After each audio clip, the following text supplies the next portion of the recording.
New Always Talking Shit Show. Yes, sir. We back in this. What's good? It's your boy Doc on. And I'm your boy Akeem Sincere. It's another episode of the Always Talking Shit Show.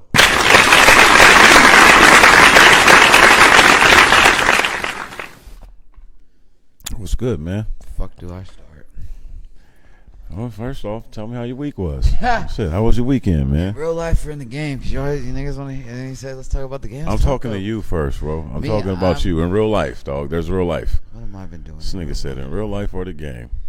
We ain't even started the subject yet, the matter yet. Nobody even know what you're talking about. Right into that shit. They gotta warm this thing they up. They gonna come right into something.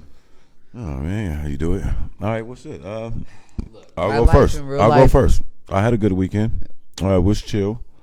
Shout out to IOTC 720, man. We back. You know what I'm saying? Back on the job. That's always good. It's been about 2 years, damn near it feels like, since the nigga's been back at his normal job. And I'm excited about it. Go you. Give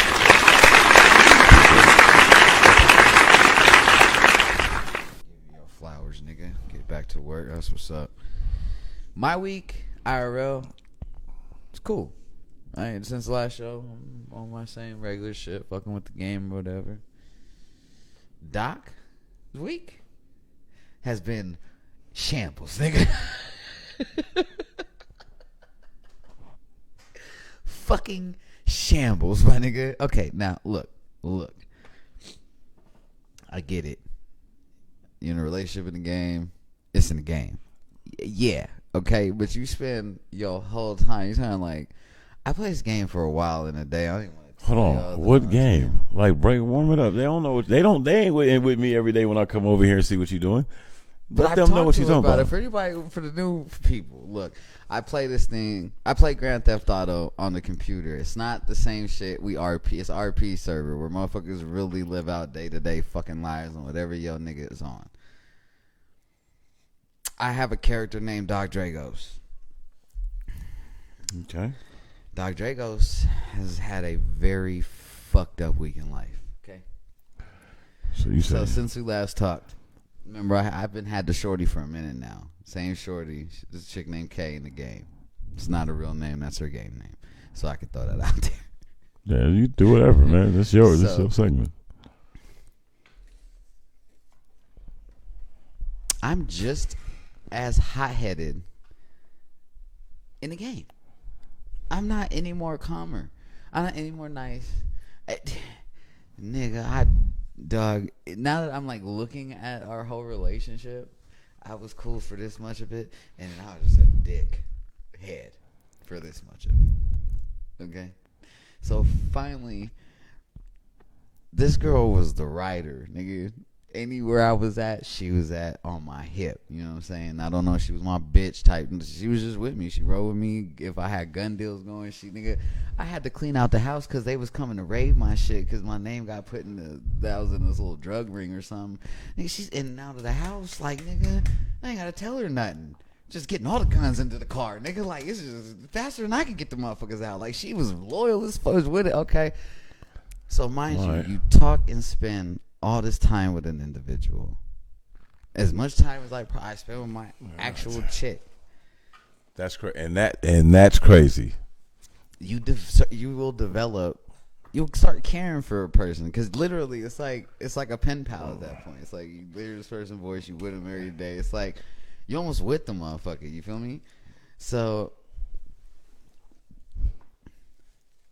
long story short, she just was like, "You embarrass me in public. You like make me feel like less of a woman the way you talk to me around everybody." Being a dick to her. Dick headian.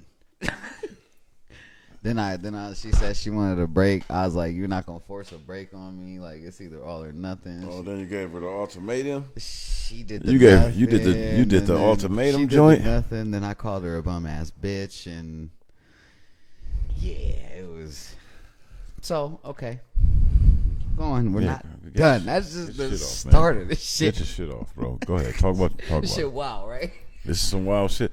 Hey, I'm just, I'm not a judgy type. I'm just trying to hear you out. A lot of these folks in here, they're all in like relationships with these people, like for real. Like fall asleep on this Discord shit, watching movies together because they don't live with around each other type shit. Like they're really with each other. So that's crazy, right? Me. Like, but I guess it's not that crazy. Nah, because I'm saying. I guess it's not that crazy. People, they're around each other. I just don't get. I just time. don't do shit like that. But it's not crazy. I ain't gonna say that. Right. I ain't gonna say it's crazy. Around it is what it is all the time. So they really, just develop feelings. And people be lonely out here, man. Like let's keep it real. Like your situation is what's crazy. If I was you're crazy, not them. If I wasn't with Tori, who knows where the fuck I'd be, how deep I would be in this shit. Let me stop you. I got some rebuttals for this shit, but nigga, I know where you would be at. Where would I be? No, go ahead. You have definitely not dating somebody on the game that you couldn't have sex with. You so fucking okay. So carry on with your story, my nigga. So I ain't gonna let you play yourself like that. But go ahead, man. You so fucking right. I do know you. You do know me. Okay, you go ahead, man. So fucking right. I don't want me getting okay. He right, but I still might be with the shorty. Like considering me with the, but I still might be out here dibbling. I got dip and dodge like dodgeball. But I mean, if she came to Vegas, you know what I'm saying? The shorty flew out. You know what I'm saying? Yeah, but that would be that. Right. Yeah, I get it. Okay. So, we break up. I ain't gonna hold you niggas a little sad about it. Sound like she broke up with you. We broke up. She left me.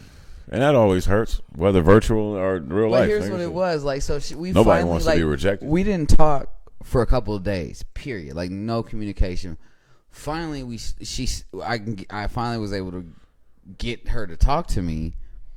And she broke it down, and it all made sense to a nigga who's like all about my image and how somebody treats me around other people and how I'm perceived.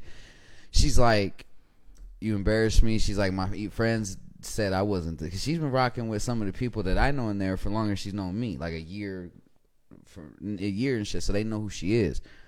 She's like, they're saying I ain't the same. They say I lost myself. She's like, I'm happy. I moved on. She's like, I can't ever see myself with you again. Whoop-de-whoop. She's like, it's just crazy shit, right? So basically, a nigga that don't like rejection subjected itself to rejection.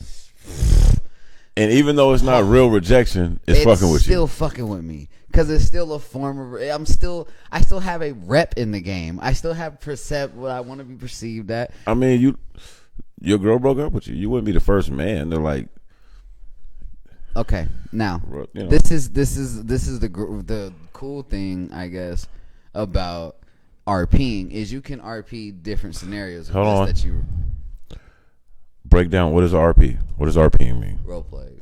Okay. So this is the role play games. It's the game. I said that at the beginning. Okay, my bad. Well, I didn't know, but I'm saying it's the game. It's the type of game. That's what makes it different from the actual Call of Duty and all that type of shit. Okay. Because we're playing Grand Theft Auto. But you're playing it with people though. Like, no, I get it. Yeah, I see how y'all be rocking. Yeah. But it's like, because let me break it down. Grand Theft Auto Online, like if we play it on PlayStation, it's chaos. There's no role playing. We ain't gonna be kicking it on the block, chilling, going to talk. No, nigga, you roll up on most people. What the hell, nigga? Right, no words. Everybody just shooting each other, right? I get it. So you know what I'm That's saying? what it look like every time I see y'all play that, man. Like niggas just dumping on each other, just. And it's a million times worse on the regular shit. Right. Niggas got flying rocket bikes and shit. Yeah. I seen you play that shit before. Niggas flying off the roof and shit, dumping. Y'all was over there really. Rocket bikes and shit. Yeah, man. Okay, so, right.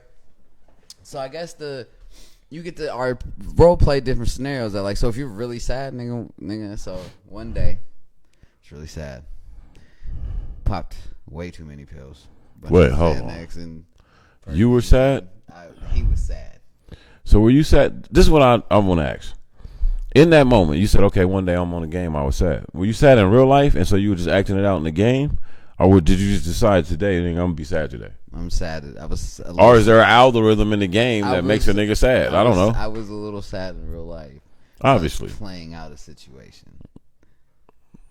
This shit getting deep. Go ahead. Nigga popped about some Xannies and some perks and a couple Mollies. Hold on. OD'd in front of everybody. So you OD'd because you were sad. They brought me back. Shout out to everybody that's dealing with that. Call somebody who rather you how they say, I'd rather talk to you about your problem than, you know. We need to get that. Go ahead. Not right now, but go ahead. Go to the hospital. I was in the hospital for I was in a coma for a minute. You know, I was going. So I get out of the hospital, and I'm in full attention-seeking mode. Nigga, I'm on Twitter, heartbroken. Nigga on the pier, sad.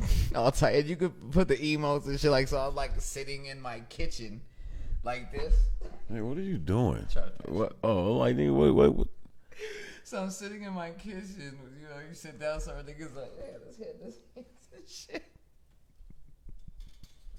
Mind you, she was pregnant. Oh, God damn. We was gonna get married. She terminated the baby. I found out through somebody else. The day I found out, I took this nigga on a bridge. And tried to kill him? Almost threw him off. Because he told you, because he gave you some game. Hey, yo, shout out. Hey, bro, you terrible, bro. Hey, yo, you a toxic ass nigga. Shout out to Petty for fucking coming to talk me off that bridge. Shout out to you. You know. See, man, and this is the problem. Hey, all right, go ahead. You can say your whole shit. Yeah, we're not done. Go ahead. We're not even done. All right, we'll get to it. Come on. So I'm still so I go to a party. I see her. I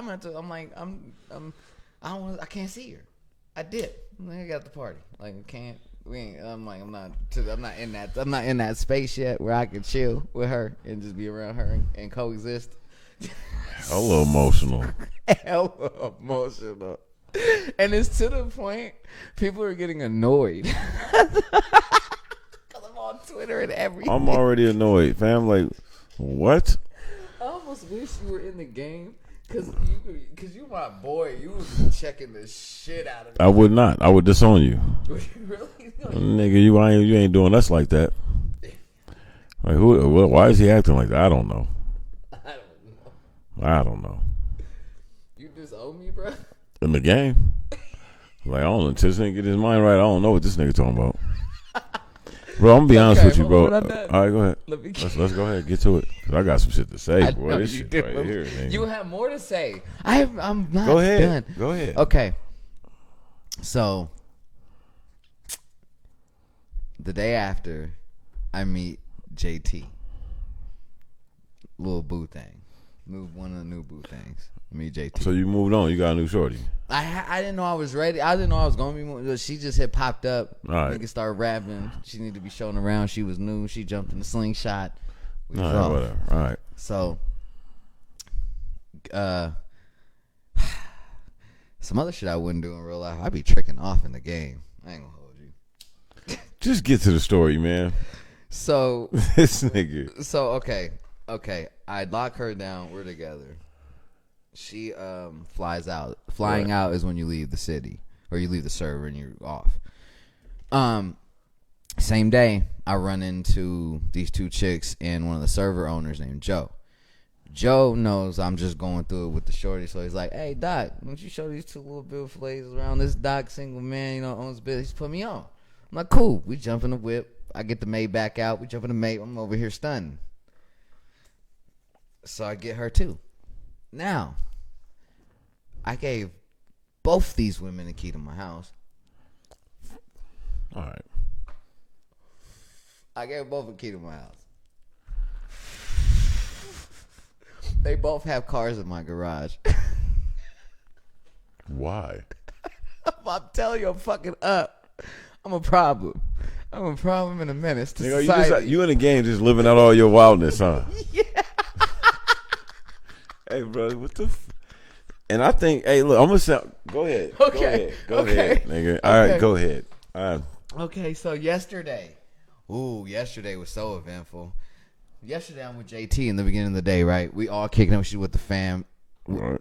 With this little homie Chemo in the game. We call him Chemo because he's bald, ain't got no eyebrows like chemotherapy.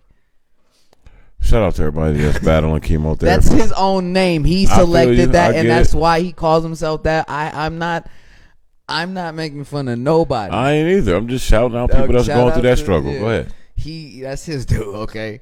Look, so he meets JT, right? He ain't never met Naomi. So we're fast forward. We're going through the day, kicking it, woo woo. All right, Naomi flies in. She hits my phone. Naomi's the ex? Naomi's the new other chick. Okay. I didn't tell your name. Naomi. So Naomi and JT. Naomi's like, I'm at the house. I got a security detail because I'm the head of the mafia. My security detail's with JT. Thank God, because I hit the security detail. What's JT doing? About to go to the house. I said, no, nigga. Get her somewhere else, nigga. Naomi's at the house. Which is bound to happen. Because they both live there. I'm banned right now, and they both could be in the city meeting each other. And I don't even know. So. Do they not know about each other? Nope, not even a little bit. And if they knew, they both said if it was any other bitch, they gonna Well, won't you just set it up to where you dating both of them? Nigga, it's a game. Oh, dog, it's not. I haven't kicked it to you yet. Why? I'll never be able to make that happen. Sheer panic mode. I'm like, all right, you need to tell her I've been kidnapped and you need to bring her here. Big old plan. Out of panic, I proposed to her. Out of panic? Mm-hmm. You proposed? Mm-hmm. Hold on. Hold the fuck on. Naomi's blowing my phone up. Because I'm supposed to go meet up with her. Mind you, the Halloween party everybody got to be getting ready for. I am driving into town. Mind you, my security is all my brothers in the game. We all carry the same last name. They're crying in the walkie-talkie to me right now because of what I'm doing. Niggas are weak because I'm over here doing the most. Sounds like it. Driving back to town. Naomi texts me, do you know a chemo? My head already clicks to what this stupid nigga did. She's like, who's JT? Oh, nigga. Mm-hmm.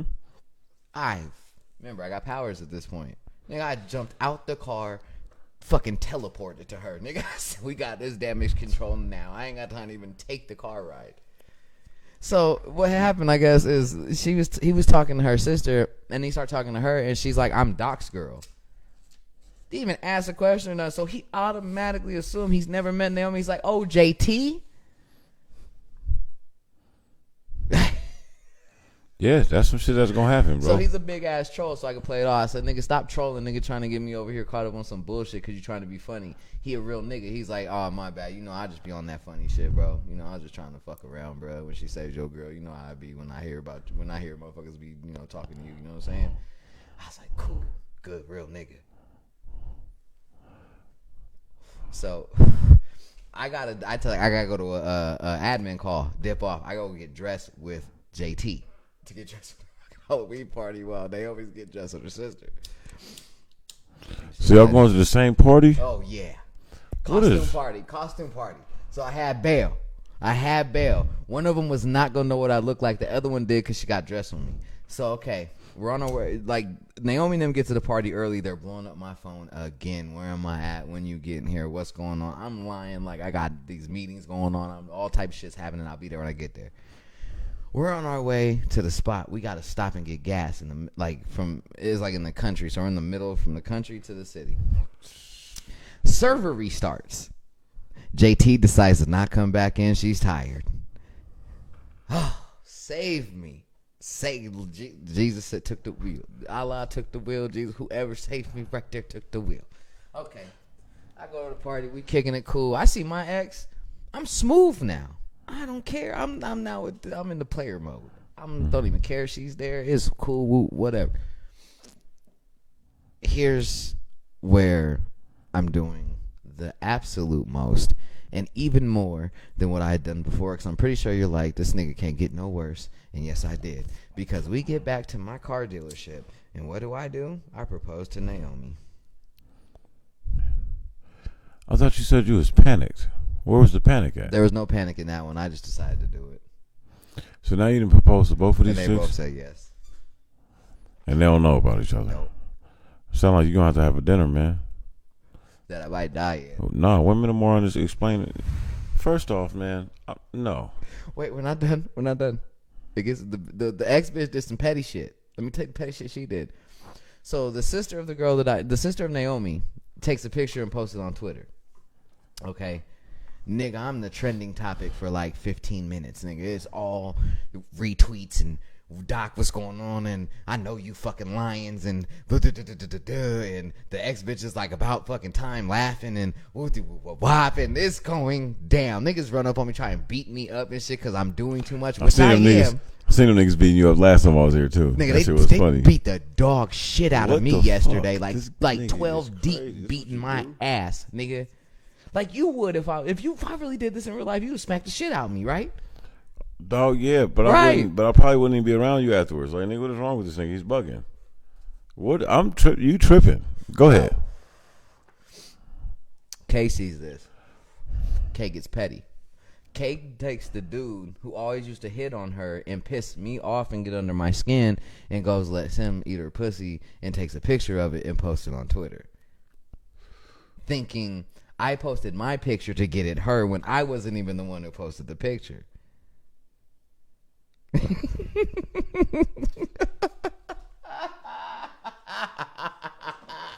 That's the end.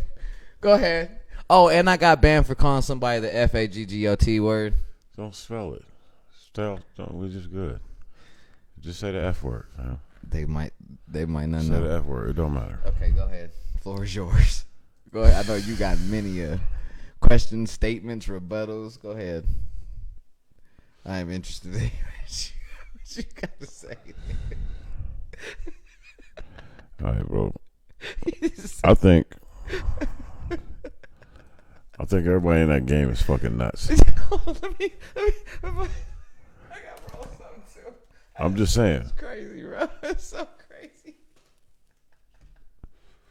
I think.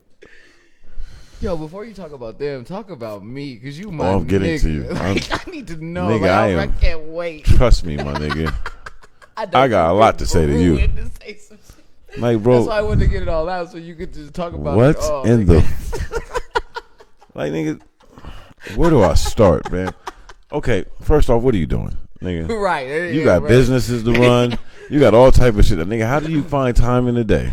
I got business, a whole hold on, I'm just saying. Bleed, nigga. Fuck no, listen to me. Talking about your real business, nigga. In real life. How you Okay, we're talking nigga, about I'm Dre. not We're talking about Dre, okay. No, I'm talking about Dre and this nigga that's playing this game. Nigga, I'm talking now you the same nigga. I'm talking to you. Like, bro, what is wrong? Hey, nigga, you telling me this shit and knowing you is I want to say you might want to go sit down with somebody.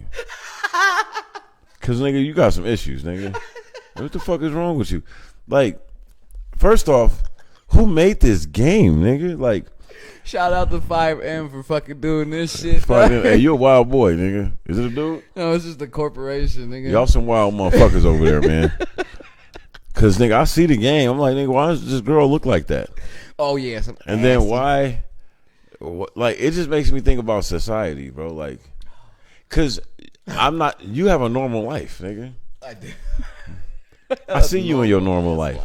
I'm talking about the people that like, cause I'm seeing bitches crying and shit, nigga. Like, y'all he didn't talk to me, like, and I'm just like, yo. And then you over here acting like you want to just be sad and emo, nigga, cause you lost a girl on the computer that you don't never talk to, never seen, and don't really care about, like, right? But it makes me feel like the algorithms in this game bring out the worst in people.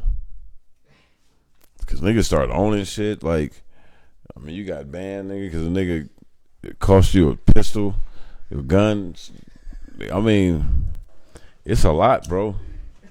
It's a lot, and I be seeing you playing it, right? I don't be thinking nothing of it. Oh, he just on a little game. But when you start telling me the storylines and the drama and the people that you play, I'm like, nigga, what is? You probably wouldn't deal with these people in real life if they paid you, fam. You probably be like, who is this nigga? Like, I'm not hanging out with him. You're absolutely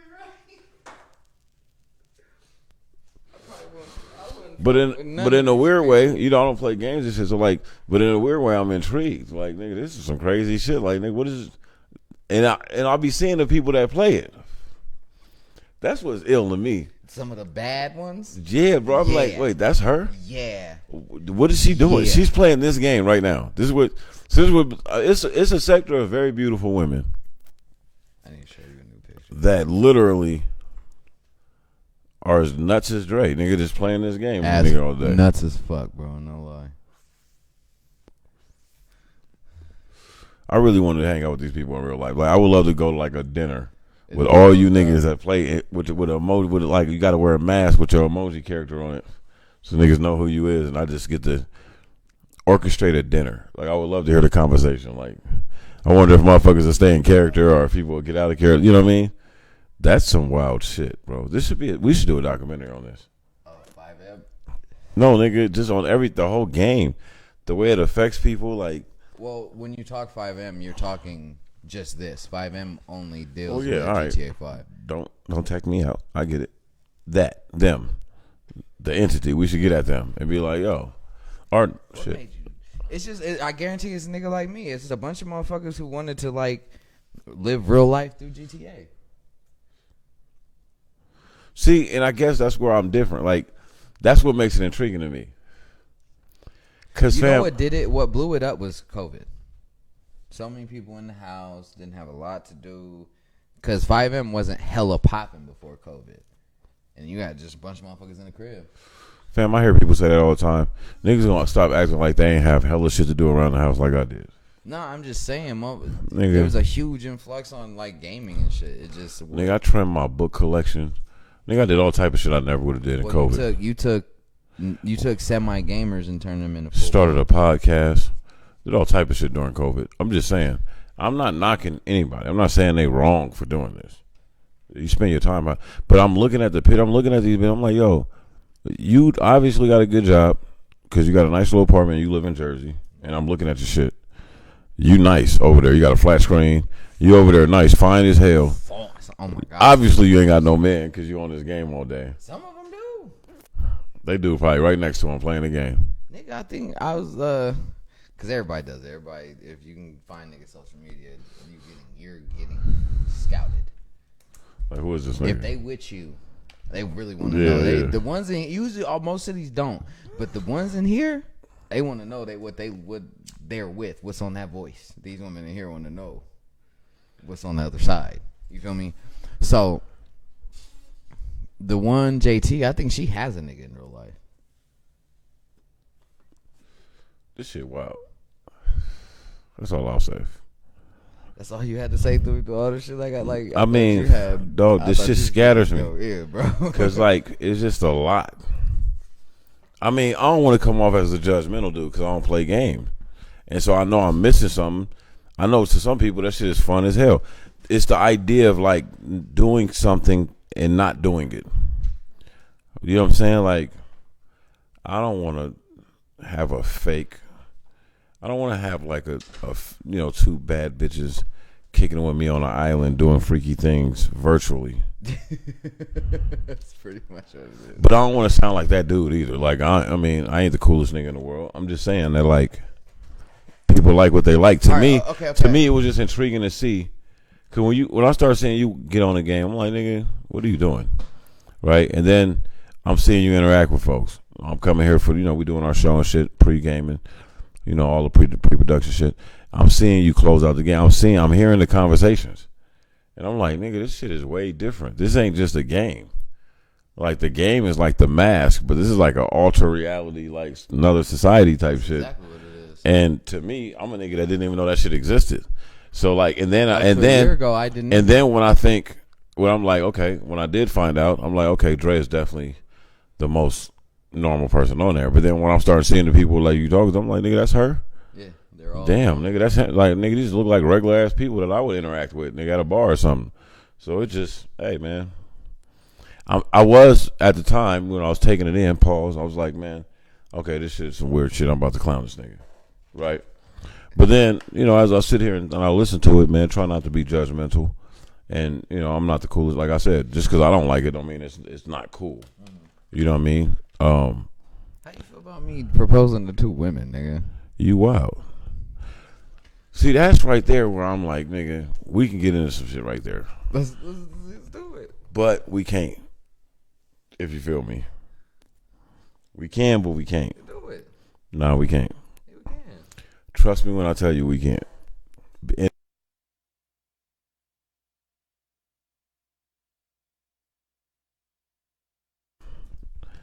Okay, we can. So, this is what I'll be thinking. Knowing you in like real life, like you my man, so I've known you for decades, nigga, you my guy. knowing your life. Right.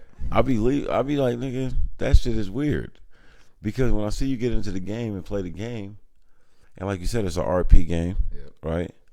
So you playing the game. Mm-hmm. So I know the reality of it. Like, oh, he's playing the game. But then when I see the game become blurred, like I see you, like, you know, we'll laugh at it, but my mind knows that like there's other people on the other side of that. That's not. This is becoming a reality, fam. You know what I'm saying? Mm-hmm. And I'm gonna sound real corny. And that's how I feel with old girl, Quick K. I feel like she really, but yeah. So that's what I'm saying. It's like we've all done this, especially if you're of a certain age. You met a girl at a certain spot, Disneyland, a church trip, basketball trip. You ain't never gonna see her again. If you're of a certain age, you probably, in your mind, in your heart, I'm gonna come out there one day, or when I get out of high school, right? Like, you know what I mean? I had a shorty I met, and just a quick example. We're in Florida at the BCI tournament. She's nice. She has a twin. They nice, right? So we hoop, we do our thing. See. Oh yeah, we're gonna tie this all in. So like they do, you know, we doing our thing, whatever. Make a long story short, our coach was with the shit. So he let us go. He dropped us off downtown Tempe. Let us kick it one night. Because we outperformed what we thought we were supposed to, what they thought we was going to do. Is like, nigga, we got to buy. Y'all can go kick it. So we young. We can't really go to none of the college shit. Right. We find an 18 and older club. That shit cracking. We slide in that thing. Shout out to Shannon Fry, man. I'm nigga Shannon Fry held us down because he's a star, nigga. That was our senior. He was that man. He's about to go to the, like, he already signed with Arizona, but everybody knows he's going to the league. So, like, he was the nigga in there. And he was show love. So we was in there kicking it. Shorty in there, her and her twin, boom. You know how it was back in the day. You dance and shit. We dance on Shorty, you kicking it. All that stuff, man. We have a ball of a time. And it sucks because, I mean, you know, so it is life. I don't even remember this girl's name, right? But it was a time where I was in love with this girl, right? But we from a certain age. We ain't have Facebook. We ain't have all that shit. Things would have been different if I had jumped on the game, nigga, and she'd be my girlfriend on there. And y'all could have had a real, like... But I remember our plans to see each other was like, oh, well, I might go to school in this conference where you might go to school at. Because if you go, let's try to play, let's go both try to play ball somewhere close to each other. So, like, I think back to now, if I'm a teenager and I meet this girl, it's like kids have more access to things. Like, young adults, especially like, let's say 20s, 21 and older, it's a lot more moving and grooving than it used to be. Because you used to have to do a lot of shit in cars. Yeah, it was the road trip. Now I'll be watching these young motherfuckers catch flights, nigga. And they EDC in it. They doing it all. So it's just like it's a lot more. It's a lot more things. You imprint and get imprinted on in all these places, bro. Right. People will imprint on you. It's people you spend.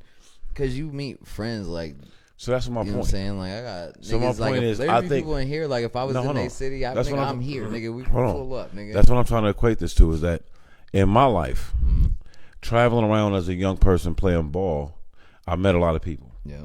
Guys that I'm cool with, girls that I was fly with. And to some of them, I still know to this day. To this day, right. But we didn't have access to each other in that way. But in the access we did have, those feelings were still there. Nigga, I remember being at college parties, missing a girl that's at another college party 3,500 miles away. And you'll think, like, nigga, it's a college party. Nigga, what the fuck you mean it's girls in here? It ain't. Well, you know, if your feelings is in it, now how do your feelings get in it? How do I meet a girl at a tournament, maybe see her once or twice in between college, and then, boom, we never really see each other again. But we love each other in our young minds. Right? The feeling is there. So I had to equate that to the game, and I'm just like, yo, in a virtuoso way. That's exactly what it is. What happens is, like, okay, this is my girl in the game, and I'm watching you. And I get to see you. This is my thing, though. This is where this is where I'm jumping in and out. This is where it's like, what is this nigga doing?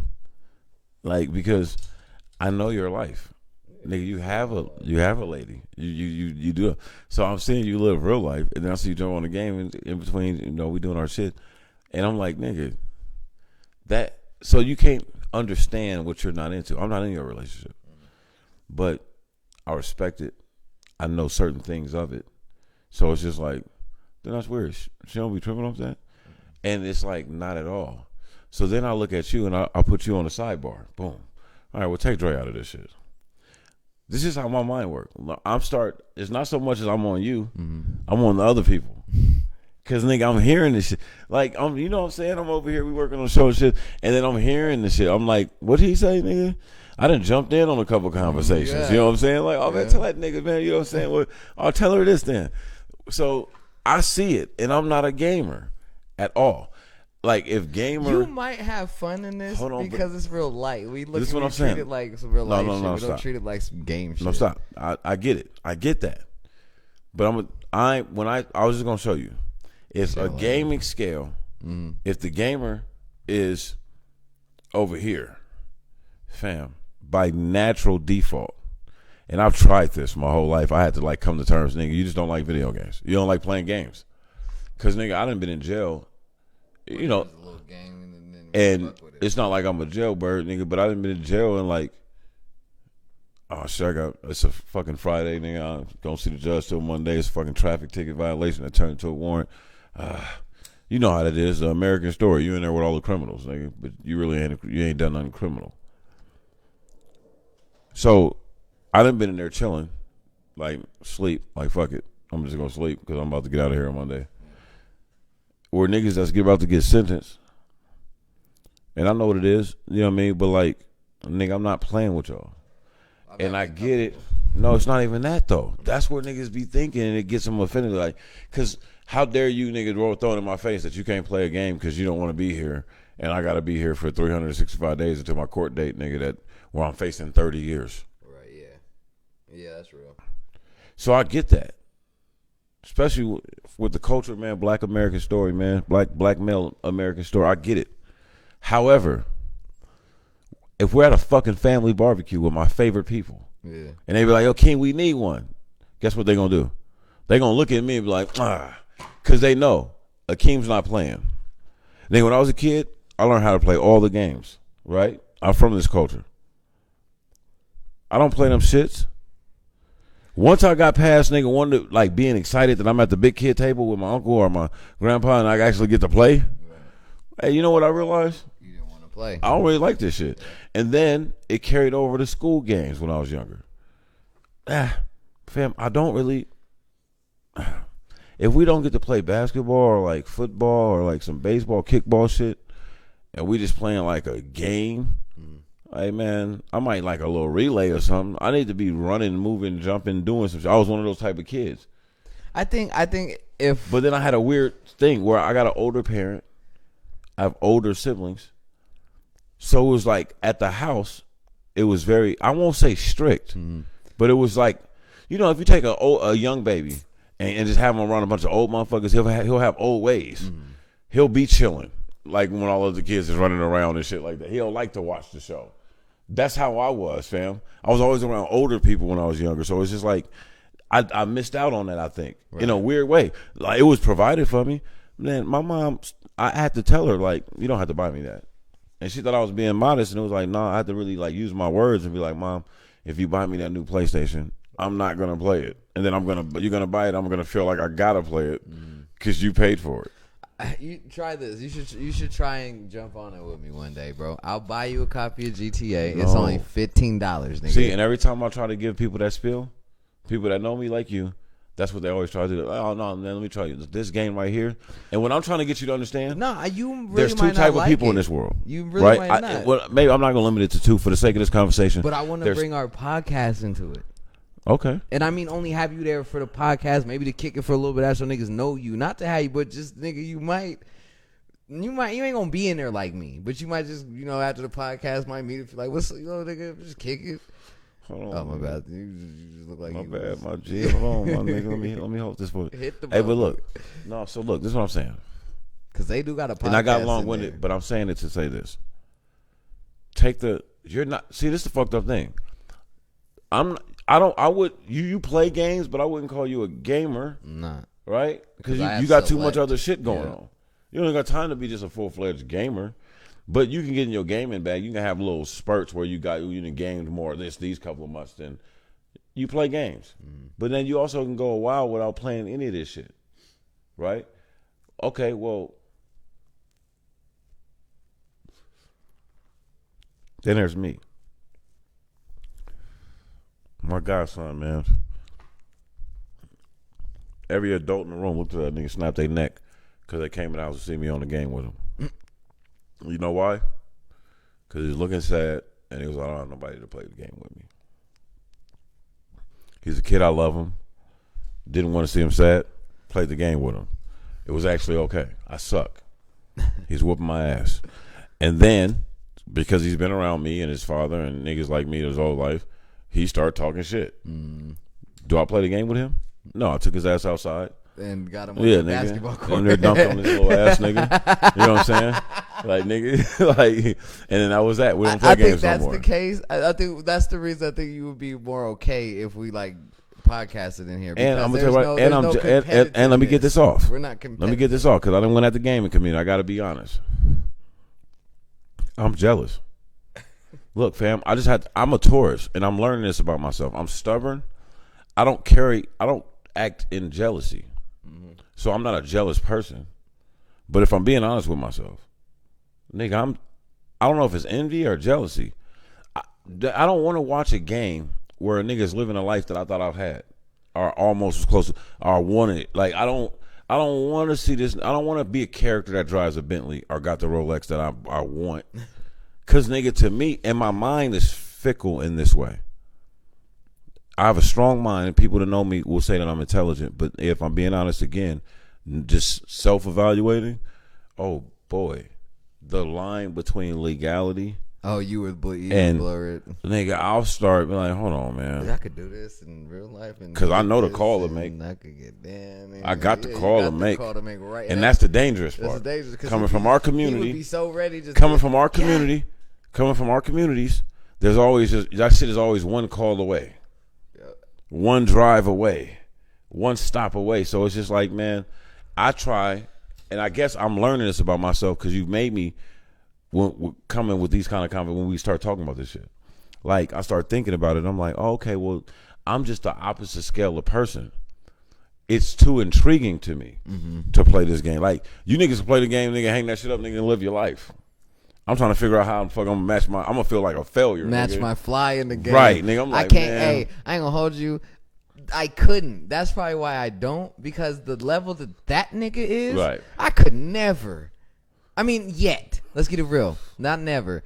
I'm not that nigga. And that's not, and my in thing personality is, I am. And my but nigga, thing that nigga is, got 26 M's, I know, dog, 14 and I just cars, can't. A fucking big ass fucking mansion with a pool in the back, a business. Nigga, come on, bro. I'm just saying. Matching that fly? That in my personality scale, the mold of who I am, my mind, right. That'll be trouble for me, fam. Even if it's not the like, I can't act like a mob boss. You'll curse me out every day. And who the fuck you talking to? Like, I don't know how to turn that type of shit off. Like, nigga, I can't. For real, dog. Like, I had to make a decision in my life. Like, man, all right, nigga, I'm not. That's why I be so anti-street shit.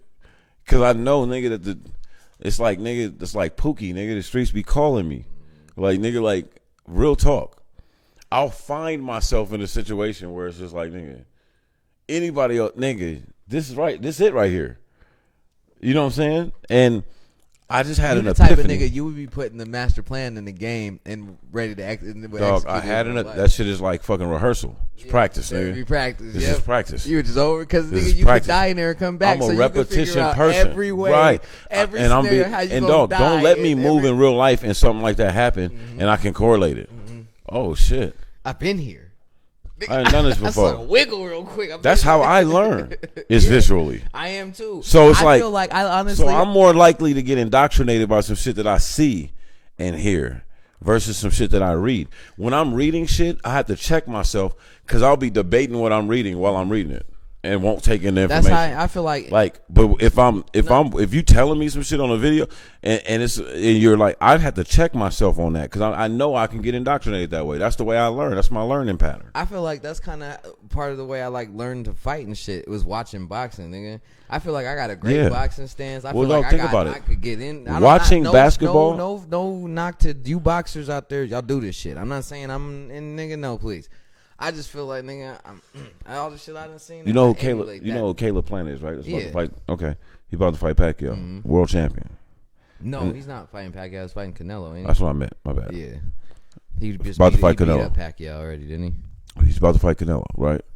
He said, like, when I was just watching this little 24 thing, and he was saying on there how his dad and a group of dads seen that they had some boys that was always fighting. But they found out it's because they want to box. Yep. But they have no boxing gym in their town where they from. It's not a boxing place. Yep. It's like Kansas or some shit like that, right? They first ring in the boxing league, the fathers made it, and all they did was lock their arms together in the square and taught the boys, you got to fight in here. That's how you do it.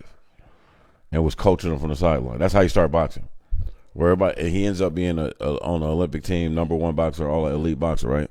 But what he was saying is that because they didn't have boxing there, he had his father that knew boxing a little bit and was teaching him the basics. But then he's a YouTube baby. Yeah. He said it. He was like, man, I would just watch YouTube from a kid. So it hit me because I'm like, I remember when I didn't have YouTube as a kid. Nope. So it clicked on me then. I'm like, ooh, basketball games. Dog, I used to watch videotapes and rewind and record. Any game I watched, it was getting recorded. Yep. You know what I'm saying? And I used to have, you see that AI I used to have stacks and stacks. And this is one thing that I miss about being able to just fully grow up in New York as a basketball player is in New York City, it's this thing that they have on public access television where they go and they take the live feed, and they've been doing this shit. This is way back in the day. This is way before it was easy to go. They was doing live feeds from NBA practices.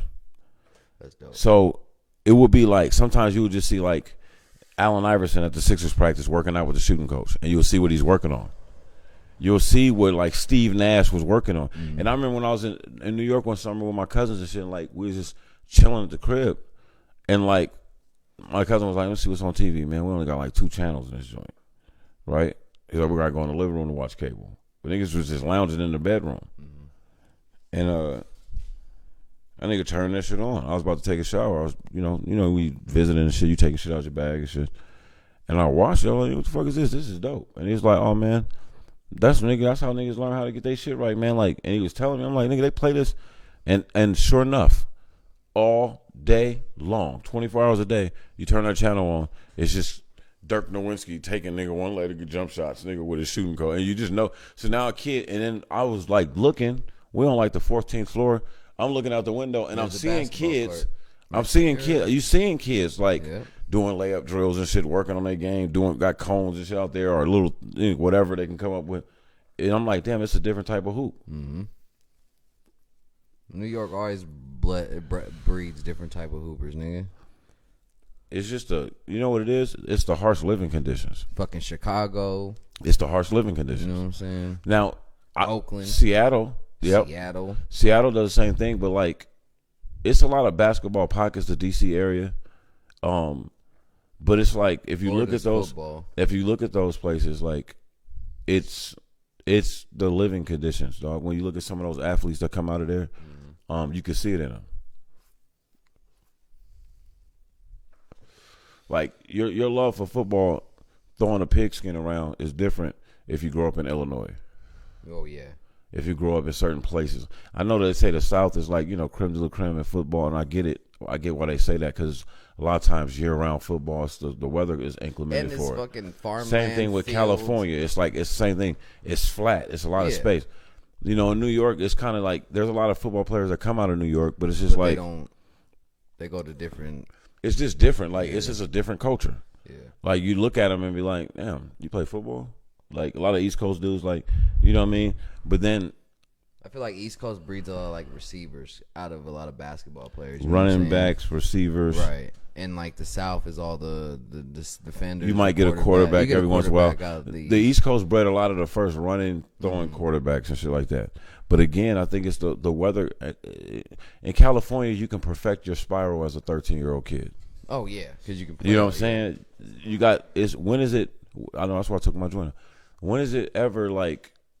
You know, for the most part, if you grow up in San Diego, nigga, you can go outside and throw a football around all day.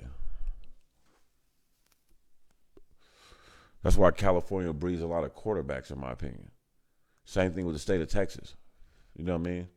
But if you're in New Jersey, Philadelphia, Illinois, and shit like that, like, bro, you playing out there in weather conditions that's different. You know what I'm saying? Like, it's the same thing with like East Coast ball handlers. If you go up outside playing in a park, you're gonna know like at different times of year you getting a different bounce on your ball. You know what I'm saying? It makes you become more like ambidextrous and more trickery. Another thing is, man, in a city where it's concrete everywhere, man, there's a lot of places to dribble a ball off of. You know what I'm saying? Same thing with like freestyle skating and shit like that. Any free form art, really.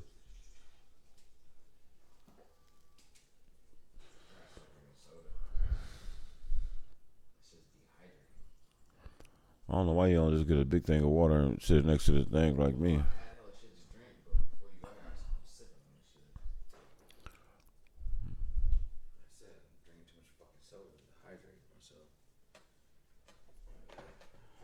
You good, man. I'm just,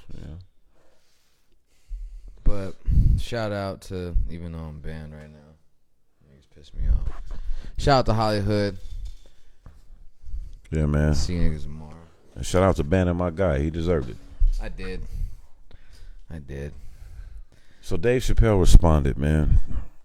In such a beautiful way. In a way that only Dave Chappelle can respond. And what I'll say to this is, basically we'll go over his response real quick.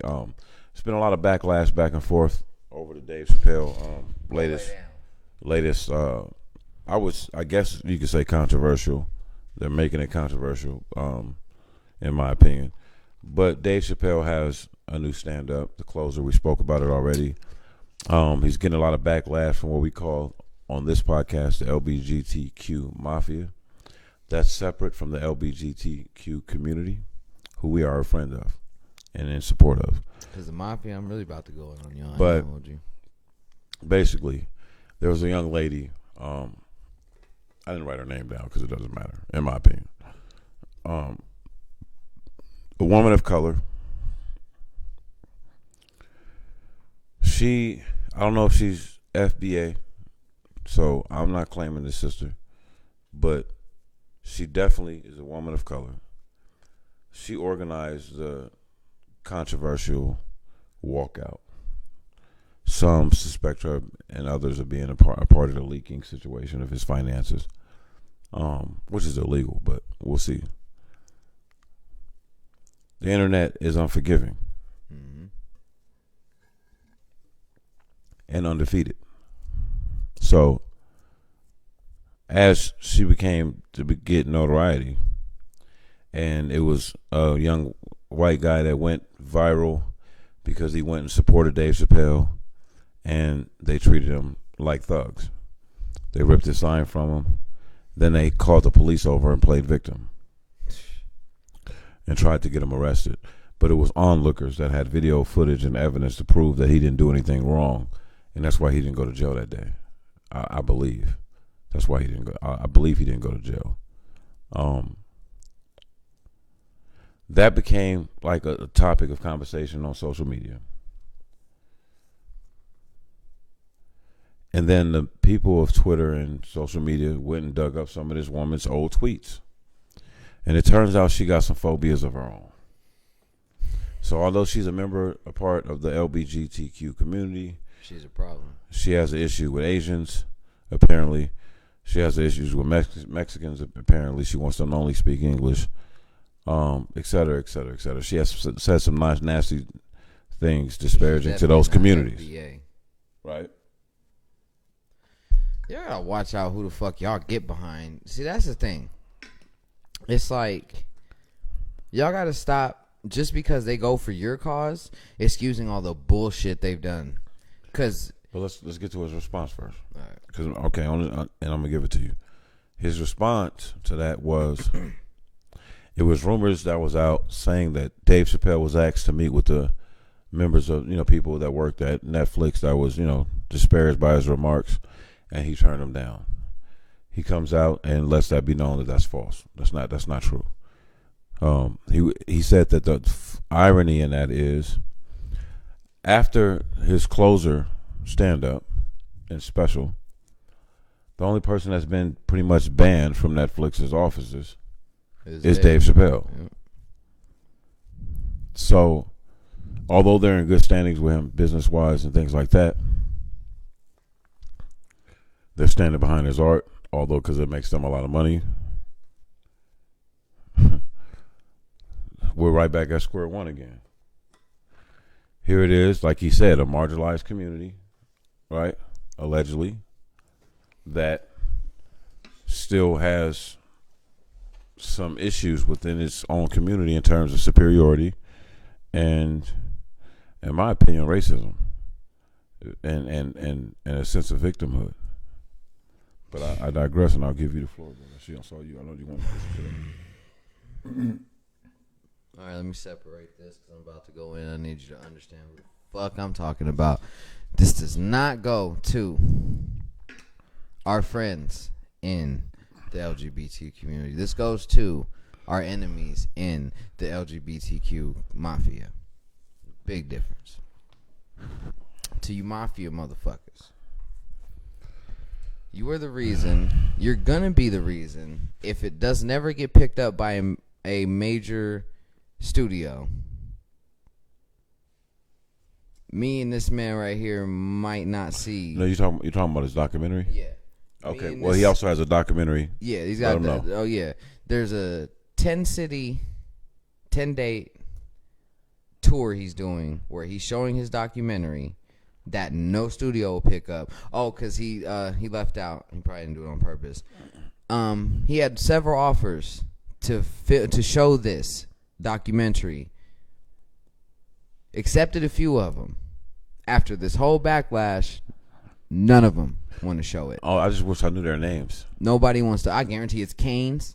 Nigga, it's any major festival would have hit Dave for that movie, nigga, before this. Let's be I'm real. just saying. I know. I just wish I would know the names. Like, you fuck, he's not even worried about the money in his pocket. You're silenced his art. Or you're trying to. You're trying to silence his art. And right now, you're somewhat succeeding because he is limited to 10 cities and doing 10 shows because he's performing at them as well. He's doing a stand-up It's going to set. be a premiere.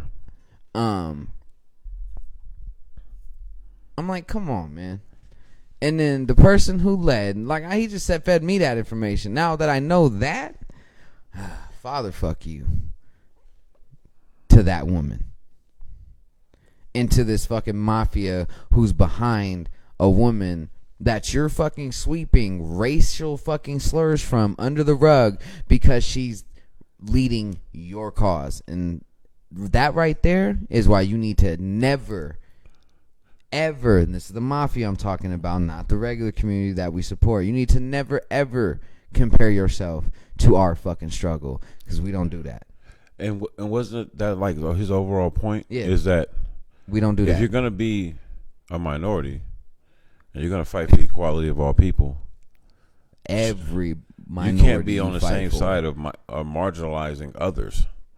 And it's a lot of times people in power of that community has been on the wrong side of equality for people that look like us. And it seems to me, it's just like, man, Dave is not you guys' issue. Nope. Dave isn't the person that's actively campaigning and, going in private rooms, negotiating deals to strip away your liberties. Right. Like, just like all the people of that said community that have came in contact with Dave and have built relationships with him, they've all said he's a friend of the community. What do we? And it's just like it goes into like the bag of like one of those. Who's putting everybody up to this? Oh shit! You know what I'm saying? Who's putting everybody up to this?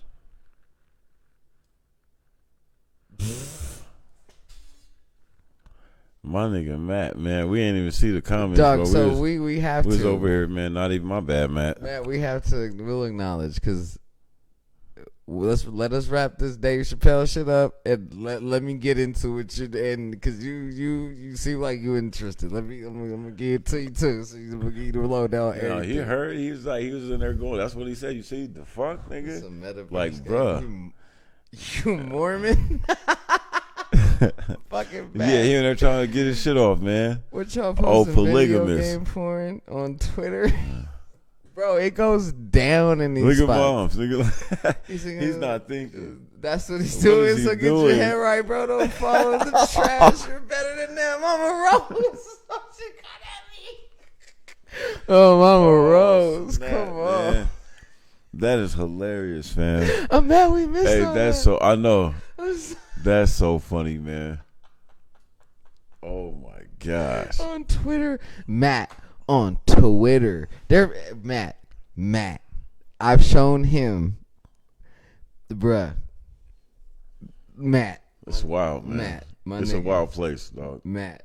There's Plan B. It's a wild place, bro. All types of shit in here, man. I'm telling you. Yeah, you gotta like those. Show them some love. Hey, man. No, I ain't gonna lie though. It's a metaverse game, pretty much. But yeah, no. Back to the Dave Chappelle shit, real quick. It's one of those things that's like, man, I don't want it to be a like no kind of wedge in between the two communities, and I don't think it is. Like when I'm on social media, when I'm interacting in the world, I don't feel like anybody's looking at me or the things I support as anti. You know, I wrap my arms around all of God's people. At the end of the day, I think we need, as marginalized people in this society, we only like hurt ourselves and our own causes when we don't work or see our own differences as like unique strengths. Like, hey man, a Hispanic kid's struggle ain't the same as a Black American struggle, but it's a struggle, right? It's a different, unique struggle. But then take the Black Hispanic struggle, or you kind of like, the Afro Latinas, or take the biracial struggle. Like this thing about being Black in this society, man. It's one of those things that we have to like inoculate the negative that's attached to it within all communities, but mainly when we have outlets of people that, because there might be a white kid in America that is LGBTQ, and that's the only time he's ever felt like that. He's ever felt marginalized, but he can now recognize like, that's fucked up. Right. Don't matter who I sleep with or how I identify. I'm an American. I work. I do this. I pay taxes. I'm a good person. They might be now look at a Black kid and be like, you know what? Damn. I see you now. Like I see what you kind of go through in a world where you might look at TV and everything and it doesn't like apply to you. Right. People are glorifying a historic era. You know what I'm saying? And I said this once, and I don't want to pick on him because I actually like his work. I'm a fan. You know what I mean? I grew up watching him do movies. But I said this and people laughed and they was like, damn, man, you're always going too deep. Like, but people was like, damn, I didn't think about it like that. And I wasn't trying to make it a thing. Right. But Leonardo DiCaprio came up as an actor. And I was like, yeah, he's a dope actor. But to me, it's just weird that, I don't know, I can't really all the way get into his movies because most of them, there's no representation to me.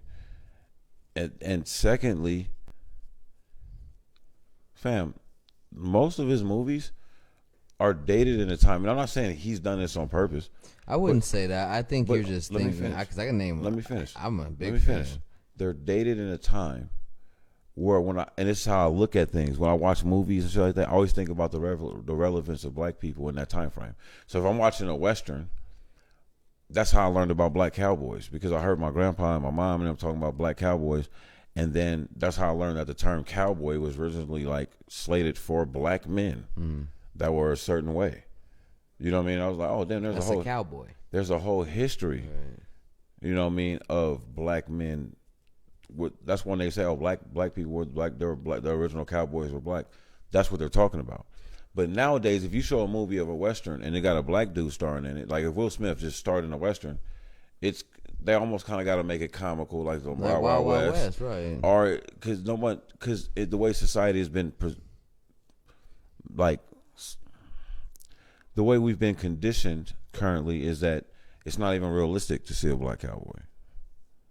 Like, what are you talking about, black cowboy? Yeah, Black John Wayne. Like, what are you talking about? You know what I mean? And there's historic reference and people that have stated that the character John Wayne is depicted upon a black man that was a cowboy. All I'm saying is because of that, I know I have a unique upbringing and a unique sort of like set of knowledge that sometimes throws me off. I'm admitting to that. So when I watch movies, I notice, I'm like, damn, most of Leonardo DiCaprio movies, at the time frame that they came out or they're depicting, I couldn't be around. Even when he plays in the 70s or 80s, like when he does The Departed, the character he's playing, he wasn't going to be around the way like look like me. Now that's something that I can forget. That's the 80s. I get it. Like, nigga, we all in Boston. And, yeah, I get all that. Like, I get that. So it's not like I'm watching that movie and like, why you ain't got no black friends in it? That would be stupid. That don't make sense with the movie. I'm not trying to be that dude. Like, I'm not trying to be extra woke about it. I just innocently noticed that and said that once at like a little dinner party. You know what it is? It's because he only works with two directors. He only works with Scorsese. There could be a million reasons. There's a million reasons why. I'm just saying, I think that's the reason. And if you name, and that, let's go off that. Those are two directors. Let me say it. Those are two directors that specialize in timepieces. They always do movies, even if it's like, even if they came out with a modern movie. Yeah, because Pulp Fiction was more, when it came out, it was still like the late 80s, 70s, early 90s, like 70s. But it came out in the 90s. No, yeah, but it right, gave the 70s, 80s vibe. Yep. It's exactly what it is. And that's what I'm saying. So for those two directors, I'm conceding that most of the movies I've seen from them, a modern movie for them is like the 80s. Yeah. You know what I'm saying? Look at The Irishman. No, I get it. No, I get all that. Listen to me, dog. That's what I'm saying. That's why I was prefacing with saying the way I said it, because I didn't want to come off as like that dude. Oh, why is the 8 ball black? Like, I'm not being that way right now. I just innocently said that. Coincidence, because that's what they do. And I said it in a room where I might have been like one of 3 black people. So it just kind of cut the room different, and I didn't mean to. Yeah. And I remember thinking like, damn, that's weird. Like, I didn't really mean to go there. I wasn't trying to be weird, but I think it's just because with him, like you said, it's the two people that do timepieces, but and that's who he only wants to work with. We could just leave it at those two. But at the end of the day, I'm here to say, but I'm not stupid. There's a million reasons. There's a million probabilities as to why that hasn't happened. But because it would be to say that, like, I don't think that Leonardo DiCaprio won't do a present day movie because he don't want to have no black people. He don't want to be in the. I'm not saying that, and I'm not even saying that he's not been in movies with black people. Yeah. I'm just saying that, like, a lot of the big time box office movies, I like them all. I watch them. I watch The Great Gatsby. You know what I'm saying? Hov did that movie. But you're right. Let's be real. But I'm just saying that like, he's a timepiece actor where it's just like, damn. Because even Inception. That's all I'm saying. There wasn't a lot of black people, and that probably had nothing to do with him. It was the movie he was in. Well, but that's Hollywood, and that was a Hollywood box office, typical America, how they do. Yeah. Right. I get that. That's why I thought I went off the list. But because I don't watch Wolf of Wall Street makes sense. I don't watch his movies. Time there wasn't. New York was no white hella black dudes on Wall Street. Yeah, so like, that niggas was on Wall Street. Right. Like, I get that. Yeah. No, listen to me. That's what I'm saying. That's what I'm saying. Like, that's an honest movie to when you watch it, you're like, nigga, I see why they ain't hella black. And then you watch like niggas like any of the old school, any of them shits. Like, I get why, and it's the reason why Black America covets those movies. They do well in Black America. Because it's not like we don't feel excluded from the Italian Mob movie, nigga. No. And even then, there's some black dudes, and then he gonna be called. They gonna call him a Muliano and a nigga every once in a while. That's what it is. But that's realistic. Exactly. We live in these cities where we know Italian dudes, where they so you know, yeah, you one of the best niggas I know. Y'all know, and like what? And you got an old black dude. You got to go get it from the Guineas. Yep. Like New York is always had people like New York is like healthy racism. Healthy racism. Yep. Because like everyone kind of, if you keep people that come from there, they all kind of you can't tell an Italian kid. Oh shit! Hello. Right. But think about it, like an Italian kid from like New York, Boston, they got the same like as Black Americans, like in Cali and anywhere else. And so, but like it's not like that everywhere. But it's because I think, in my own assessment, is that some of those cities, especially on the East Coast, where it's heavily diverse. First off, there's not a realistic, unless they just racist, bro. There's not most white people that's running around the city of New York. They know all thugs aren't black. Yeah. They know some good black men have dreads. Whereas if you're in like a suburban city, you can fall victim to a lot of stereotypes and things like that, and fear of the unknowns, which is a human reaction, but will always be written off as racism if you're white. Oh, that motherfucker's racist. Sometimes it's like, no, I grew up in Fernley, bro. And I grew up in Fernley. 30 niggas that look like fucking rappers and killers, from all I know, just walked past me. Yeah, I tensed up a little bit. You know what I'm saying? But that same person in the crowd, you might look, man, this racist ass white boy, man. Let's we ain't be about real. to do Niggas have right? tensed up in groups of niggas. You be like, hold on, bro. Yeah, if you know, you know. All on, nigga. Well, what I've always said is that, and that's the thing, like just the fear, right? Of you know, just human interactions and shit like that. When you're a kid, that's why it be rich motherfuckers running around like walking, like JFK's son was a New Yorker. But this motherfucker used to walk around New York as the president's son. Like he had a Secret Service detail, but like they wasn't with him. Like he would get in trouble for like doing shit on his own and just dipping off. Yeah. He grew up with us, you know, like all that protection. But it's like, and I ain't gonna say he wasn't protected. It ain't like people was just running up on him. Right. But the fact of like that personality, even Donald Trump. Yeah. The thing is, you look at Mitt Romney and John McCain. They're elitist. So when they're in Texas and they're in Kentucky, they really. Donald Trump don't want to be around those motherfuckers no more than John McCain and them do. Right, yeah, exactly. He's an elitist, but he's from New York. Yep. He know how to roll his sleeves up. He know how to make a motherfucker from Mississippi feel like Trump is going to fight for them. Because he's going to look him in the eyes, slap hands with him, eat one of their fucking hot dogs, nigga, talk shit like, you know what I'm saying? Like, yeah, man, rile him up, sell him. Like, he knows how to, he's an indoor salesman. Nigga, I can come to your house. If Donald Trump was a recruiter for a basketball team, they'd win a championship every year. Oh, yeah. Even with all the racist shit that he done said and done. Oh, yeah, because he's a fucking snake charmer. That's what he knows how to do. And I think it's because of like the way, if you study his family, the way they moved and grooved, they was running with the mob. They was doing a lot of shit, man. Like he ain't no square is all I'm saying. Right. And a lot of these elitists that's running the Republican Party and the Democratic Party, they're squares.